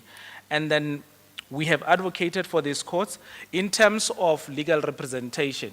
Honorable Chair and Commissioners, we are hindered, yes, in terms of handling matters in terms of the CGE legal officers who are admitted attorneys. That is where the hindrance is. Because if we're able to pass that, then we don't have to secure services of pro bono services or legal aid. We will be the ones to do that. I know factually that we used to do that.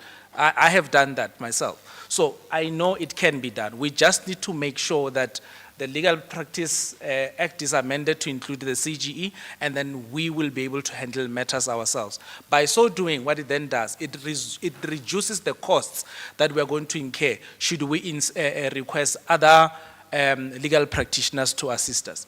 But Chair, we have explored the issue of pro bono attorneys. I can tell you, I am not satisfied with the quality that we get from the services of pro bono attorneys, which was a nice way which we can save costs, but it delays processes, and then we are unable even to account to some of our clients why certain matters are delayed. That is why our clearing call today to the committee is assist us by engaging the portfolio committee at Justice, just to fast track this process, because once we unlock that, then the 10 legal officers that we are having will be used optimally to handle some of these matters. I accept so we do have relations with legal aid, just to put it on record. We do have relations with probono.org. We also work with law clinics at universities to handle some of these matters. But for me, as I'm saying, whilst these mechanisms are there, we believe that we could do better if the CGE is the one handling. Currently, we are drafting pleadings for them. Some we are paying them, but we have to draft pleadings because the language that is used by ourselves in the Equality Court differs with how you handle them in a normal civil trial. So those are the technicalities that we have, and we want to deal with that. Consequence management, Chairperson, accountability is the order of the day in the CGE. That much I can tell you. The CEO, the executives will tell you, I do issue written warnings. There we don't negotiate. Whether it's about punctuality, whether it's about fruitless and wasteful expenditure, whether it's about irregular expenditure, I do issue written warnings. So the context needs to be provided why the issue of consequence management is not there. It's because here we are dealing with historical matters.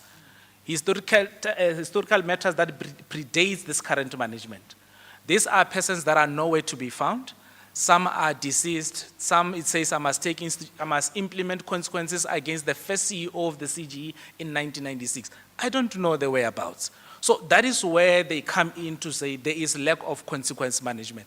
But those that we were found wanting for causing irregular expenditure and irregular expenditure, written warnings were issued accordingly. We submitted to National Treasury, and that was accepted to say consequence was made. However, Treasury was concerned to say, but what remedial action are you going to take?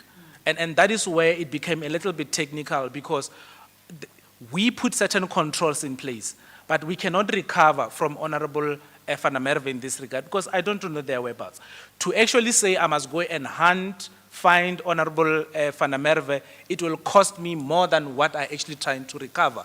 And the PFMA says when you deal with matters of this nature, it must make economical sense. And that's where we try to manage the issue of consequence. But what I can assure you, Chair and honorable members, there is no one that does things in the CGE that I am privy to where consequence management has not been effected. You can ask the executives, they know they have my letters. We do issue consequence management without fear or favor or prejudice in that regard. And that brings me to the issue of the National Treasury, where National Treasury has declared the appointment of commissioners in 2023 as irregular expenditure. And I have argued to say it can't be that you are saying it is the responsibility of the CEO in terms of Section 38, that he must incur irregular expenditure and indicate what consequence management is he going to implement. Because I cannot implement consequence management against Parliament, nor can I implement consequence management against the President. So as long as I'm not able to prove what consequence management have I effected, essentially it says the CEO, you have failed to deal with irregular expenditure. And that is the predicament I found myself in with the team. So we have made a submission to Treasury to say the finding that the Auditor General has made against the Commission in this regard, it is unfair because they know we don't have full control. In fact, we have absolutely no control over the recruitment processes, and the monies that we have paid to commissioners are paid on the strength of lawful appointment letters that were provided to us. So to now say we must declare regular expenditure, that was problematic. But we've met with the commissioners, we've made a joint submission. We engaged National Treasury. National Treasury came back to us to say they agree with the CGE that these monies do not amount to irregular expenditure. Now the AG says, we hear the response, but we still want to process this issue further. So it remains an ongoing issue between ourselves and AG, and what we are simply saying is, if there is irregular expenditure, it should not be at the doorstep of the CG, because we are not the appointing authority in this regard. And that's where we really come from on that issue, honorable member. As I've indicated, we are, one of the areas that we want to strengthen is the monitoring and evaluation within the CGE. We've agreed that there is a gap that we need to close, and that will help us also in terms of impact over and above. Literally yesterday, I think the honorable, my commissioner in the research department was saying we need to have a sit down so that we can check whether this M&E should apply department to department or at an institutional level. So there is that appetite to say, if we can do an M&E, then we will be able to answer the impact question even broadly, whether we're dealing with child maintenance cases, whether we're dealing with GBV matters, we should be in a position to do that. So there is that discussion that I am calling for with the commissioners, that let's have it so that we are able to close some of these things. But the current measure that we are dealing with to assess impact is based on the matters that are firstly brought to our attention through referrals, through walk-ins, and through own accord. But most importantly, those that we monitor and we realize that there is a need to have a systemic intervention. Because, honorable members, we have agreed as the CG that we are not going to forego our assistance in terms of walk-in clients. I think we've pledged that to say we'll continue to help walk-in clients. But we are going to be more strategic in terms of our intervention so that we don't just assist one person, our intervention should broadly cover a number of people that are affected by a particular principle. That is why, Chair, we are saying we will be intervening on that section 54 of the criminal procedure. There is no one who has lodged a complaint. It is on our own accord when we said this issue, it affects victims of gender-based violence. And we are going to be doing that intervention accordingly. When we look at Naidu versus Naidu, we look at how many people are going to benefit out of this intervention, especially women in Hindu marriages. It's going to be a lot. So our approach has been, we are going to look at systemic issues so that we don't assist one person, but we assist a broader number of persons, irrespective of whether they come to us. But we know once the principle is addressed, the law is changed, it will benefit them accordingly. The question around the complaints to say they're inadequate, I accept, Chairperson. However, when we were making these targets, we've looked at our, our performance in the previous year. We could not achieve 500 walk-ins complaints. Therefore, it was unreasonable for us to still say we want to achieve 900, notwithstanding the fact that we're unable to. But we've done a benchmark exercise. We went to our neighbors, the South African Human Rights Commission. Their their annual target is 580. So we're not too far from each other, because I think they also have a similar problem that we have, because we don't control who walks in. But what I accept is perhaps maybe we need to strengthen the visibility aspect. That perhaps if we're to be more visible, Chair, we should be able to attract more complaints in that regard. And I know my HOD will differ to say we are actually visible, because I know they're doing a lot in terms of the outreach and also in terms of our communication. What we need to get better is getting into the deep rural areas where some of this technological advancement that we have made, we still have to get right. And then the address is 303 Anton Lembede Street in Durban Central, is opposite the Royal Hotel. We are going to be situated in Mpumalanga at 20 Paul Kruger Street in Nelspruit, and then 8 Riebeck Street in Cape Town. One of the concerns that this committee raised, you said we need to make sure that all the staff members are in the office. And we could not achieve this with some of these offices because we were not able to have office accommodation. But we've improvised through the chair's intervention with the Human Rights Commission that we piggy bank on their office accommodation in Western Cape so that we don't have people working from home, because I think it was clear from the committee that must not be done, and that's not what we're doing. So the chair engaged Human Rights Commission, Western Cape, we piggy banked with them up until we get office infrastructure. So as it is now, there is no person that I am privy to who is working from home, except one who is there due to medical reasons. But the rest, if you go into their offices, you should find the CEO, you should find the spokesperson at all material times, and officers accordingly. The case management system, yes, I can confirm. We went to the public protector. One of the discussions we had with my counterparts, we said, let's consider the sharing of resources. Toll-free was one of those to say, maybe let's have one single toll-free because of resource constraints. Let's look at how we can leverage on case management. Unfortunately, we could not agree on case management because it's procured only for themselves. Then we went to the probono.org. They've also shared with us how they're using this. Again, the costs were not manageable from our side. So we have done so. We just need to procure something that will work for the CGE. What we are currently doing now, we said we can look at the soft IT skills that the IT manager can develop for us so that we are able to have a tracker, even if it's an Excel tracker. We can try to use that in the interim until we have a proper case management system. Yes, we have a problem that we've identified in terms of our strategic risk, to say adaptability to technology. This informed by a number of issues that have been raised. From a gadget perspective, we have taken steps to mitigate the risks, to get gadgets that are up to date, that will be allowing us to perform more effectively. But also the users also, it's a problem. We have an IT manager who says sometimes the problem is not the gadget, it's the user. And we have taken steps to say we are going to be training the users And if they don't use them, smartly we are going to lock them out of the system so that they can be forced to learn to use the system, because we are procuring some of this and they need to be utilized accordingly. So that's what we are doing.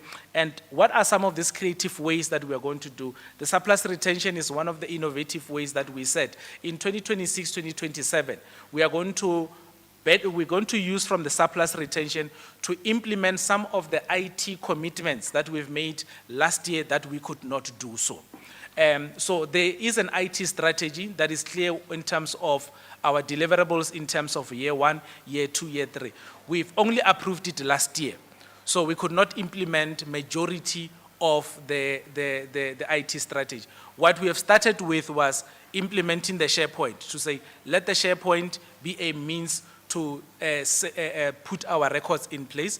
Let us look at the tracking tool for the research, not the research, legal department, so that they can track their cases. We've also developed some tracking tools in terms of our business model and also of our corporate strategy. That is part of what we are trying to do in the interim to implement the IT strategy. However, the costs that are associated with the broader IT strategy are a bit pricey, which the commissioners have said. I think the IT commissioner chairperson said these costs are too high and they need to be reduced and find other innovative ways. So our successes, Chair, is not just only on walk-ins, it's on the work that we do on a referral in terms of what we are observing, and we work very closely with some of these institutions. I accept, Chair, there may be a view that some of our offices are dry. Particularly reference is made to the Northwest office. I accept that, Chair. However, Northwest, yes. One of there is a church actually next to our office, which makes it also a little bit. I think there's also a mortuary, ne? Yes, and there's also a mortuary. Yeah. So it makes it not user-friendly, so to say. However, it is one of the offices that we've committed to move, so that we can be in an environment that any person can be able to utilize. In terms of the busyness of the offices, we will get to the exact figures, but I can tell you, Chair, Western Cape hasn't been that active in terms of walking clients, simply because our offices could not be located anywhere. So I'll be upfront to say Western Cape, definitely we've been having a problem, and we are struggling in terms of that. Then head office also, it has been every now and then a person would come in to lodge a complaint. Most of our complaints in Gauteng then would go to the Pretoria office. That's why the Pretoria office is one of the busiest offices that we have, because of the number of people that come in. KZN, yes, we get a lot of complaints there, but the issue of the address, it is something that is axiomatic, which we'll accept, and we hope that we should be in a position to deal with that. But we have started a process in KZN to say, if we are not going to have a walk-in, we are going to do our own accords, so that we are still able to deal with GBV matters that are happening in the province accordingly. Limpopo, high reporting of child maintenance cases. Those are the cases that we get in Limpopo. One of the strategies put in place was the engagement with the regional head, so that we don't deal with individual cases, but the provincial office refers all these cases to the regional head and they deal with them accordingly.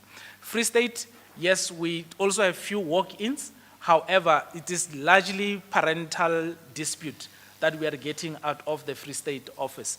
Northern Cape, we have child maintenance cases, however, not quite busy. In a quarter, I think we'll have about 4 or 5 cases that are coming in. So it's not quite busy, but the nature of cases that are coming there again is child maintenance that we are seeing out of that. And then similarly with Northwest, we are getting more inquiries out of the Northwest office than complaints. An issue that we've addressed with the provincial manager that we need to turn these inquiries into complaints because we used to get these complaints. So we are getting more inquiries in Northwest rather than the complaints. Eastern Cape is quite vibrant. Issues around traditional leadership dispute, issues around gender-based violence, we continue to observe them a lot. So it's quite a busy office. Similarly to Mpumalanga. And I note the concerns that Honorable Shabangu is raising regarding the correctness of the information, and we accept my Honorable Chairperson, and we will commit to say, when we are in the province, let us demonstrate the areas we have been involved. Because I know factually and 100% that Mpumalanga is one of our busiest provinces in traditional leadership. Because like one of our PI officers, he sits even on weekends in some of these traditional courts to assist. So I know factually that is happening because we sign off on some of these interventions that he makes. But I'll also like that opportunity to see where you are coming from. Maybe we'll show each other where we are missing certain things. Absolutely, we welcome that, Honorable Member. We definitely welcome more insights. And then there is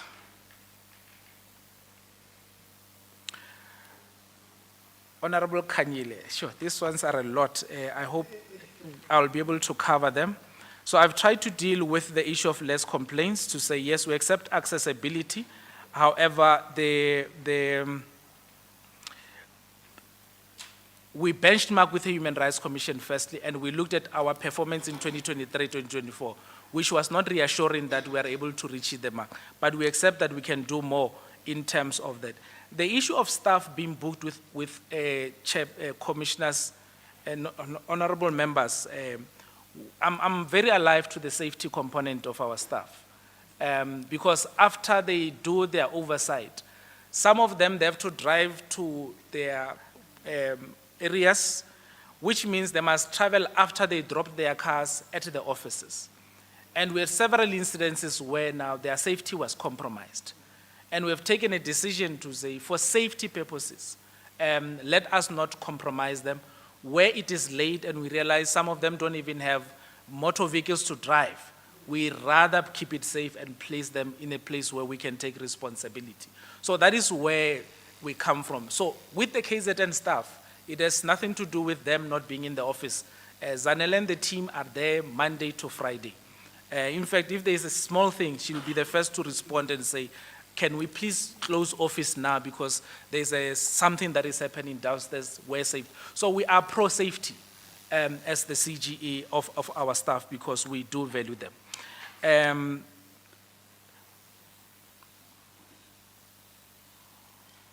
So the strategy in KZN, HOD, we did it now, I think 2 months ago. Is it two? Yeah, so in January on the KZN teenage pregnancy.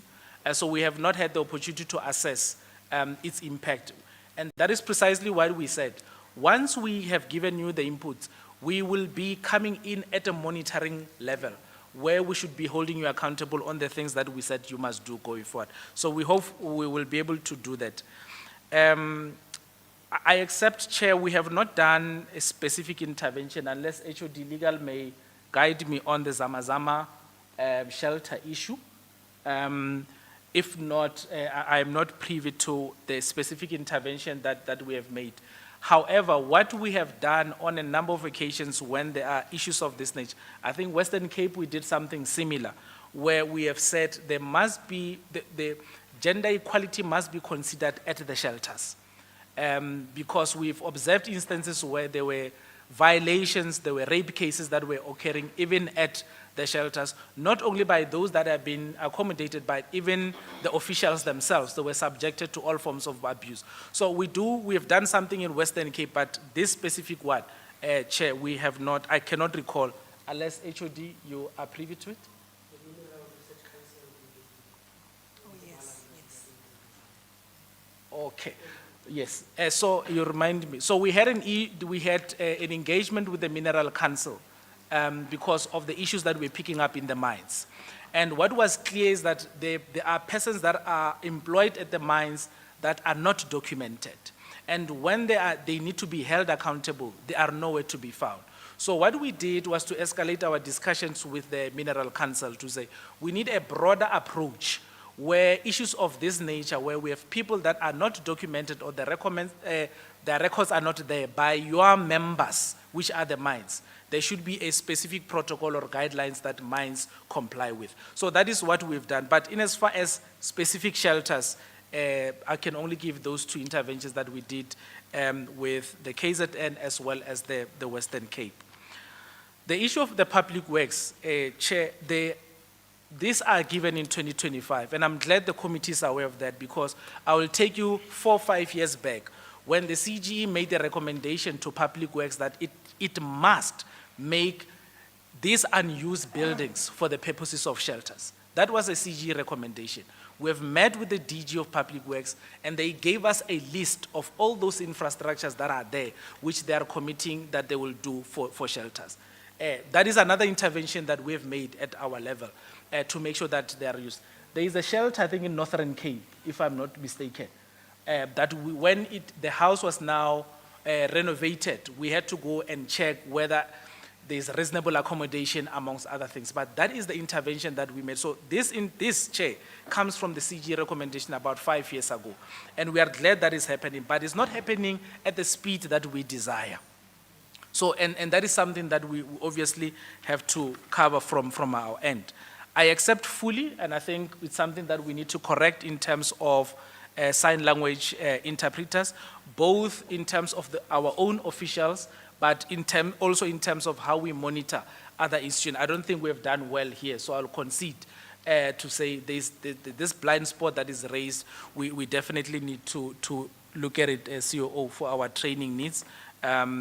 But what do we do when there are issues of language that we are unable to manage? We call our sister organization, Pencil, to come and assist, because we do have a good working relationship. What I accept is we must on our own also. It's not an excuse, we must urgently do that so that we get the necessary training in terms of that. In terms of the matters of the 4-year-old chairperson and matters that are there and are postponed for a number of reasons, one of the discussion paper that is coming out of the Law Reform Commission is precisely to deal with those issues. Because the first systemic issue that was identified was delays at the behest of the legal representations. And you cannot deal with that because it's their right, they can do that. It is up to the presiding officer to determine whether the grounds for postponement are justifiable or not. And unfortunately, that is being abused, and it's a fact. The issue of lack of water is a second system issue that has been identified in the discussion paper. The issue of electricity was also an issue that was being identified as reasons why matters are postponed non-stop. So I do support that there is a need to intervene, but with that discussion paper that will deal with these factors, I hope we'll find more innovative ways so that we are able to deal with postponements that should be avoided from that angle. We have seen a number of cases where these postponements are there. Some instances that are reasonable, some instances that are unreasonable. But it is up to the representative then to appeal with the presiding officer, and it takes another form altogether. But I accept that it's something that is there. I am privy to it, and we're trying to intervene where we can. The intervention that we have recently made was around when there were procedural deficiencies that we have observed as the CG, and I think the HOD Legal can provide more details. We were realizing that there are procedural deficiencies that will actually affect the outcome of the matter. We have intervened by engaging with the prosecutors, and the bail was subsequently denied. So there is a way in which we do come in, but we shouldn't be coming in every single case per se. We need to find a way in which, if we've dealt with your matter, Honorable Kanyile, it means automatically Commissioner Gumete automatically benefits. So that discussion paper, I believe that it will take us there because it covers a wide range of issues that have been causing us to delay. The matter of a 4-year-old and what determination do we make on why didn't we issue a statement? there are a number, there is actually a matter the year before last, where a 6-month-old was also raped by the father. And I think it was indicating the mother had to go and fetch something at the stores and she didn't come back in time, and then the child was now sexually assaulted accordingly. We acknowledge, Honorable Member, that there are many of this matter. GBVS, as it is classified, is a national disaster. One of the challenges with this type of matters is if we issue on one matter, the other one now it appears as if it's not important, because every single province there are similar matters of this nature. Then it becomes a challenge to say, are we going to issue for every 8 that we get in KZN, for every 12 that we get? The importance is there, of course, to say our voice needs to be heard. But we've taken a posture to say, as far as some of these matters are concerned, let us deal with them from a systemic perspective so that we are able to deal with them once and for all. If the committee is of the view that perhaps maybe on all of these matters we must consider issuing, I think we'll be guided as such. But I don't think it's because we don't see how sensitive and important it is for us to speak. We just realize that there are many, and we need to find a systemic way in which we address these things with the justice cluster, and that's what we have started doing, my chairperson. The issue around the person who is in custody, who's not having the sanitary towels. One of our research reports was Polsmo, Naledi, if I'm not mistaken. They have a practice called show and I will give. You must demonstrate that you are on your menstrual cycle for them to give you sanitary towels. So that is something that we are aware of. One of the interventions that we have made in that space was to go to that portfolio committee on correctional services. And we have shared that this is actually what is happening in the holding cells and in prisons. Women are expected to show that they're in their menstrual cycles for them to get sanitary towels. 2, we have raised an issue, Naledi, we've raised an issue around the quality of the sanitary towels also that are provided in the facilities. So it's not just about providing the sanitary towels, but the quality. Because of the overflow, some of them are not able to assist. So we've raised that with the portfolio committee, and coincidentally, the committee said, we are going to Polsmo to go and check some of these things that the CGE is doing, and we will take it from there. So it's not something that is unusual to us, Honorable Chair. However, whether they can access us is something that we can improve on at our levels, just to make sure that even those that are in custody are able to get the services of the commission. But however, the issue, we are well off as the CG, and we have brought this to the attention of the committee. In terms of the legislative inputs that we are making, in the past 3 years, we've made about 64 of those. We've got feedback on 3, yes. One was on the traditional courts Customary Initiation Act, I think, 2021, which clearly incorporated our submissions into the bill, because there we're dealing with issues around virginity testing coming out of KZN when we did our intervention on Utukela municipality. So the experiences we got there, plus the investigation, the research that the colleagues did, was incorporated in the Customary Initiation Bill. We've also presented the Public Service Commission. The bill also, when we appeared before the Portfolio Committee, we were able to outline the areas that they have taken. We're also dealing with the traditional courts regulations that we presented in KZN. We are hoping our inputs will be done accordingly. We still have to, however, improve on the tracking of those submissions accordingly.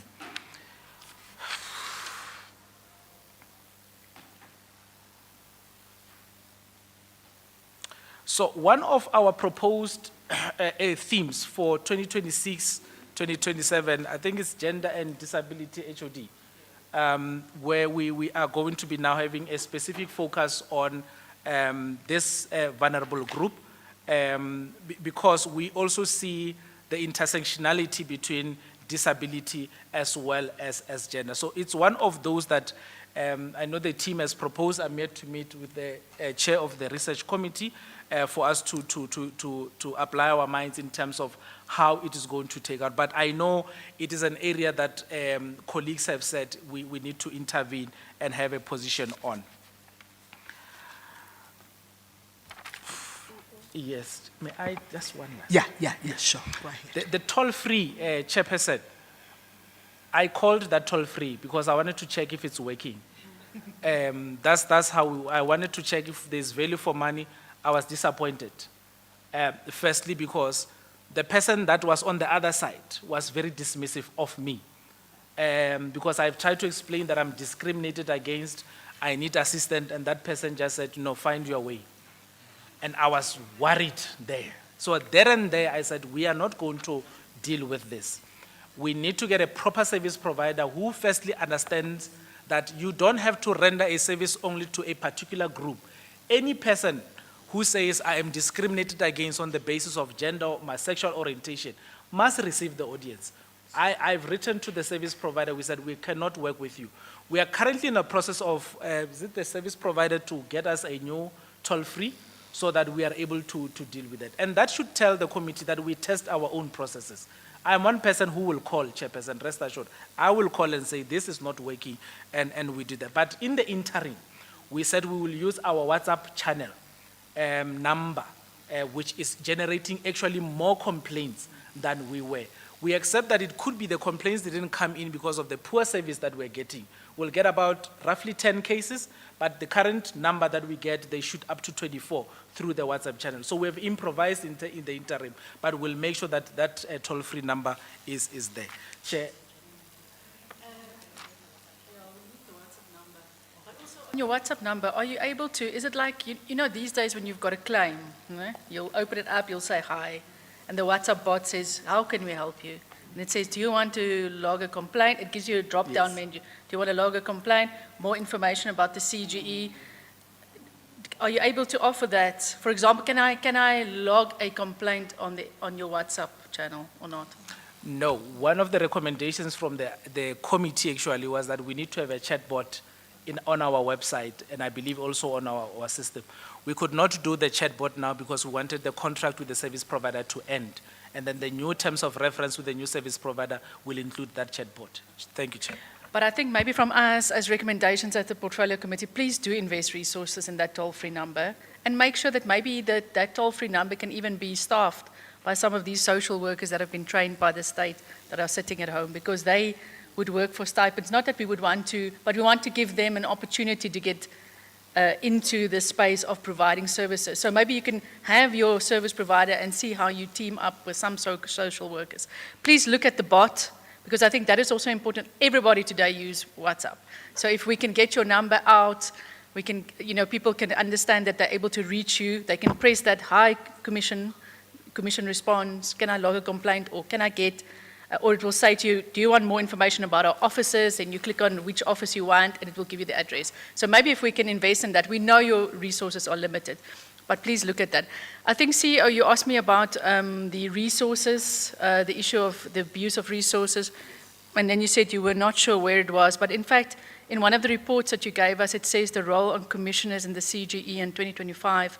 It spoke about challenges experienced, and it said limited and stretched human and related resources that are meant for the APP, competing projects, and then resultant tension between staff and commissioners. And then the next line is misuse of CGE resources for personal areas of interest and personal career plans. But the chair did answer that. So I just wanted to say it came from that. So I think for us, as a portfolio committee, we would really value if you can just all the outstanding responses. I mean, there is a recording. If you can just, if you're not sure about the outstanding responses, whether you can just send them in writing to us by Tuesday next week. I'm sorry, we're giving you a lot of work. And I know we haven't really had an opportunity to engage with all of the commissioners. I want to apologize from my side. We do need to set aside an opportunity where we hear from all of you. And I really take full responsibility that we have not been able to do that, Chairperson, so please accept my apologies. Then I think also please go and look at your targets and whether they are smart or not smart. I think, when we speak about SMART, they must be specific, measurable, attainable, and realistic, and I don't think all of the targets are. Yes. And then lastly, what did you want to add, Honorable Kanyile, before we close, to go to lunch and to visit them? You wanted to add something? Mm-hmm. The CEO did touch on the question that I asked about the buildings that are going to be converted into shelters. But you only said you are receiving them not at the pace that you had wanted to. My question was, with the ones that have been received, was there any oversight that was done? Do you know if they have been converted already? Because now, I understand that you've only received 15. And what's the point if you get 75 if you have not been attended to the 15? Yeah, I just wanted to know what's the status of the ones that you have received. Yes. If I can see that you can see. Okay, perfect. And then you're going to give us the information about the amount of people that visit the various offices. You did indicate you will give us that. And I think lastly, you did touch on this issue, but I think for us, we like it when we turn on the TV and the CGE commissioners are talking to issues that are relevant. She did raise the issue that you issued a statement on one issue and not on the other. That's also free publicity. When I turn on my TV and there's the deputy chair talking about GBV issues, all of you have got different skills to offer. And it's also free publicity, it's an opportunity. So rather be more active in expressing your concerns than trying to limit that. Because I think also, the more we speak, the more we get to see you, the more we get to get a better understanding of what the CGE is. I really want to say thank you to all of the commissioners. Thank you to you, Chairperson. Thank you, Deputy Chair. We really valued, it was a valuable discussion. Thank you, CEO, CFO, everyone present. Thank you to honorable members. This now concludes our formal APP discussions that we've had over the last 2 days. We'll now go and have lunch. Please join us. And then we'll depart to the CGE office. It's just a walkabout. No, they can't afford it. They can't afford it. We were told you have organized for Us, yeah. So we cancelled the No. We have organized for you. Yes. And then, colleagues, can you please be by the buses downstairs at what time, Yolanda? Where's Yolanda now? Okay. Can you be at the buses downstairs at 2:15? I'm sorry, but I want to bring you back earlier. Yeah.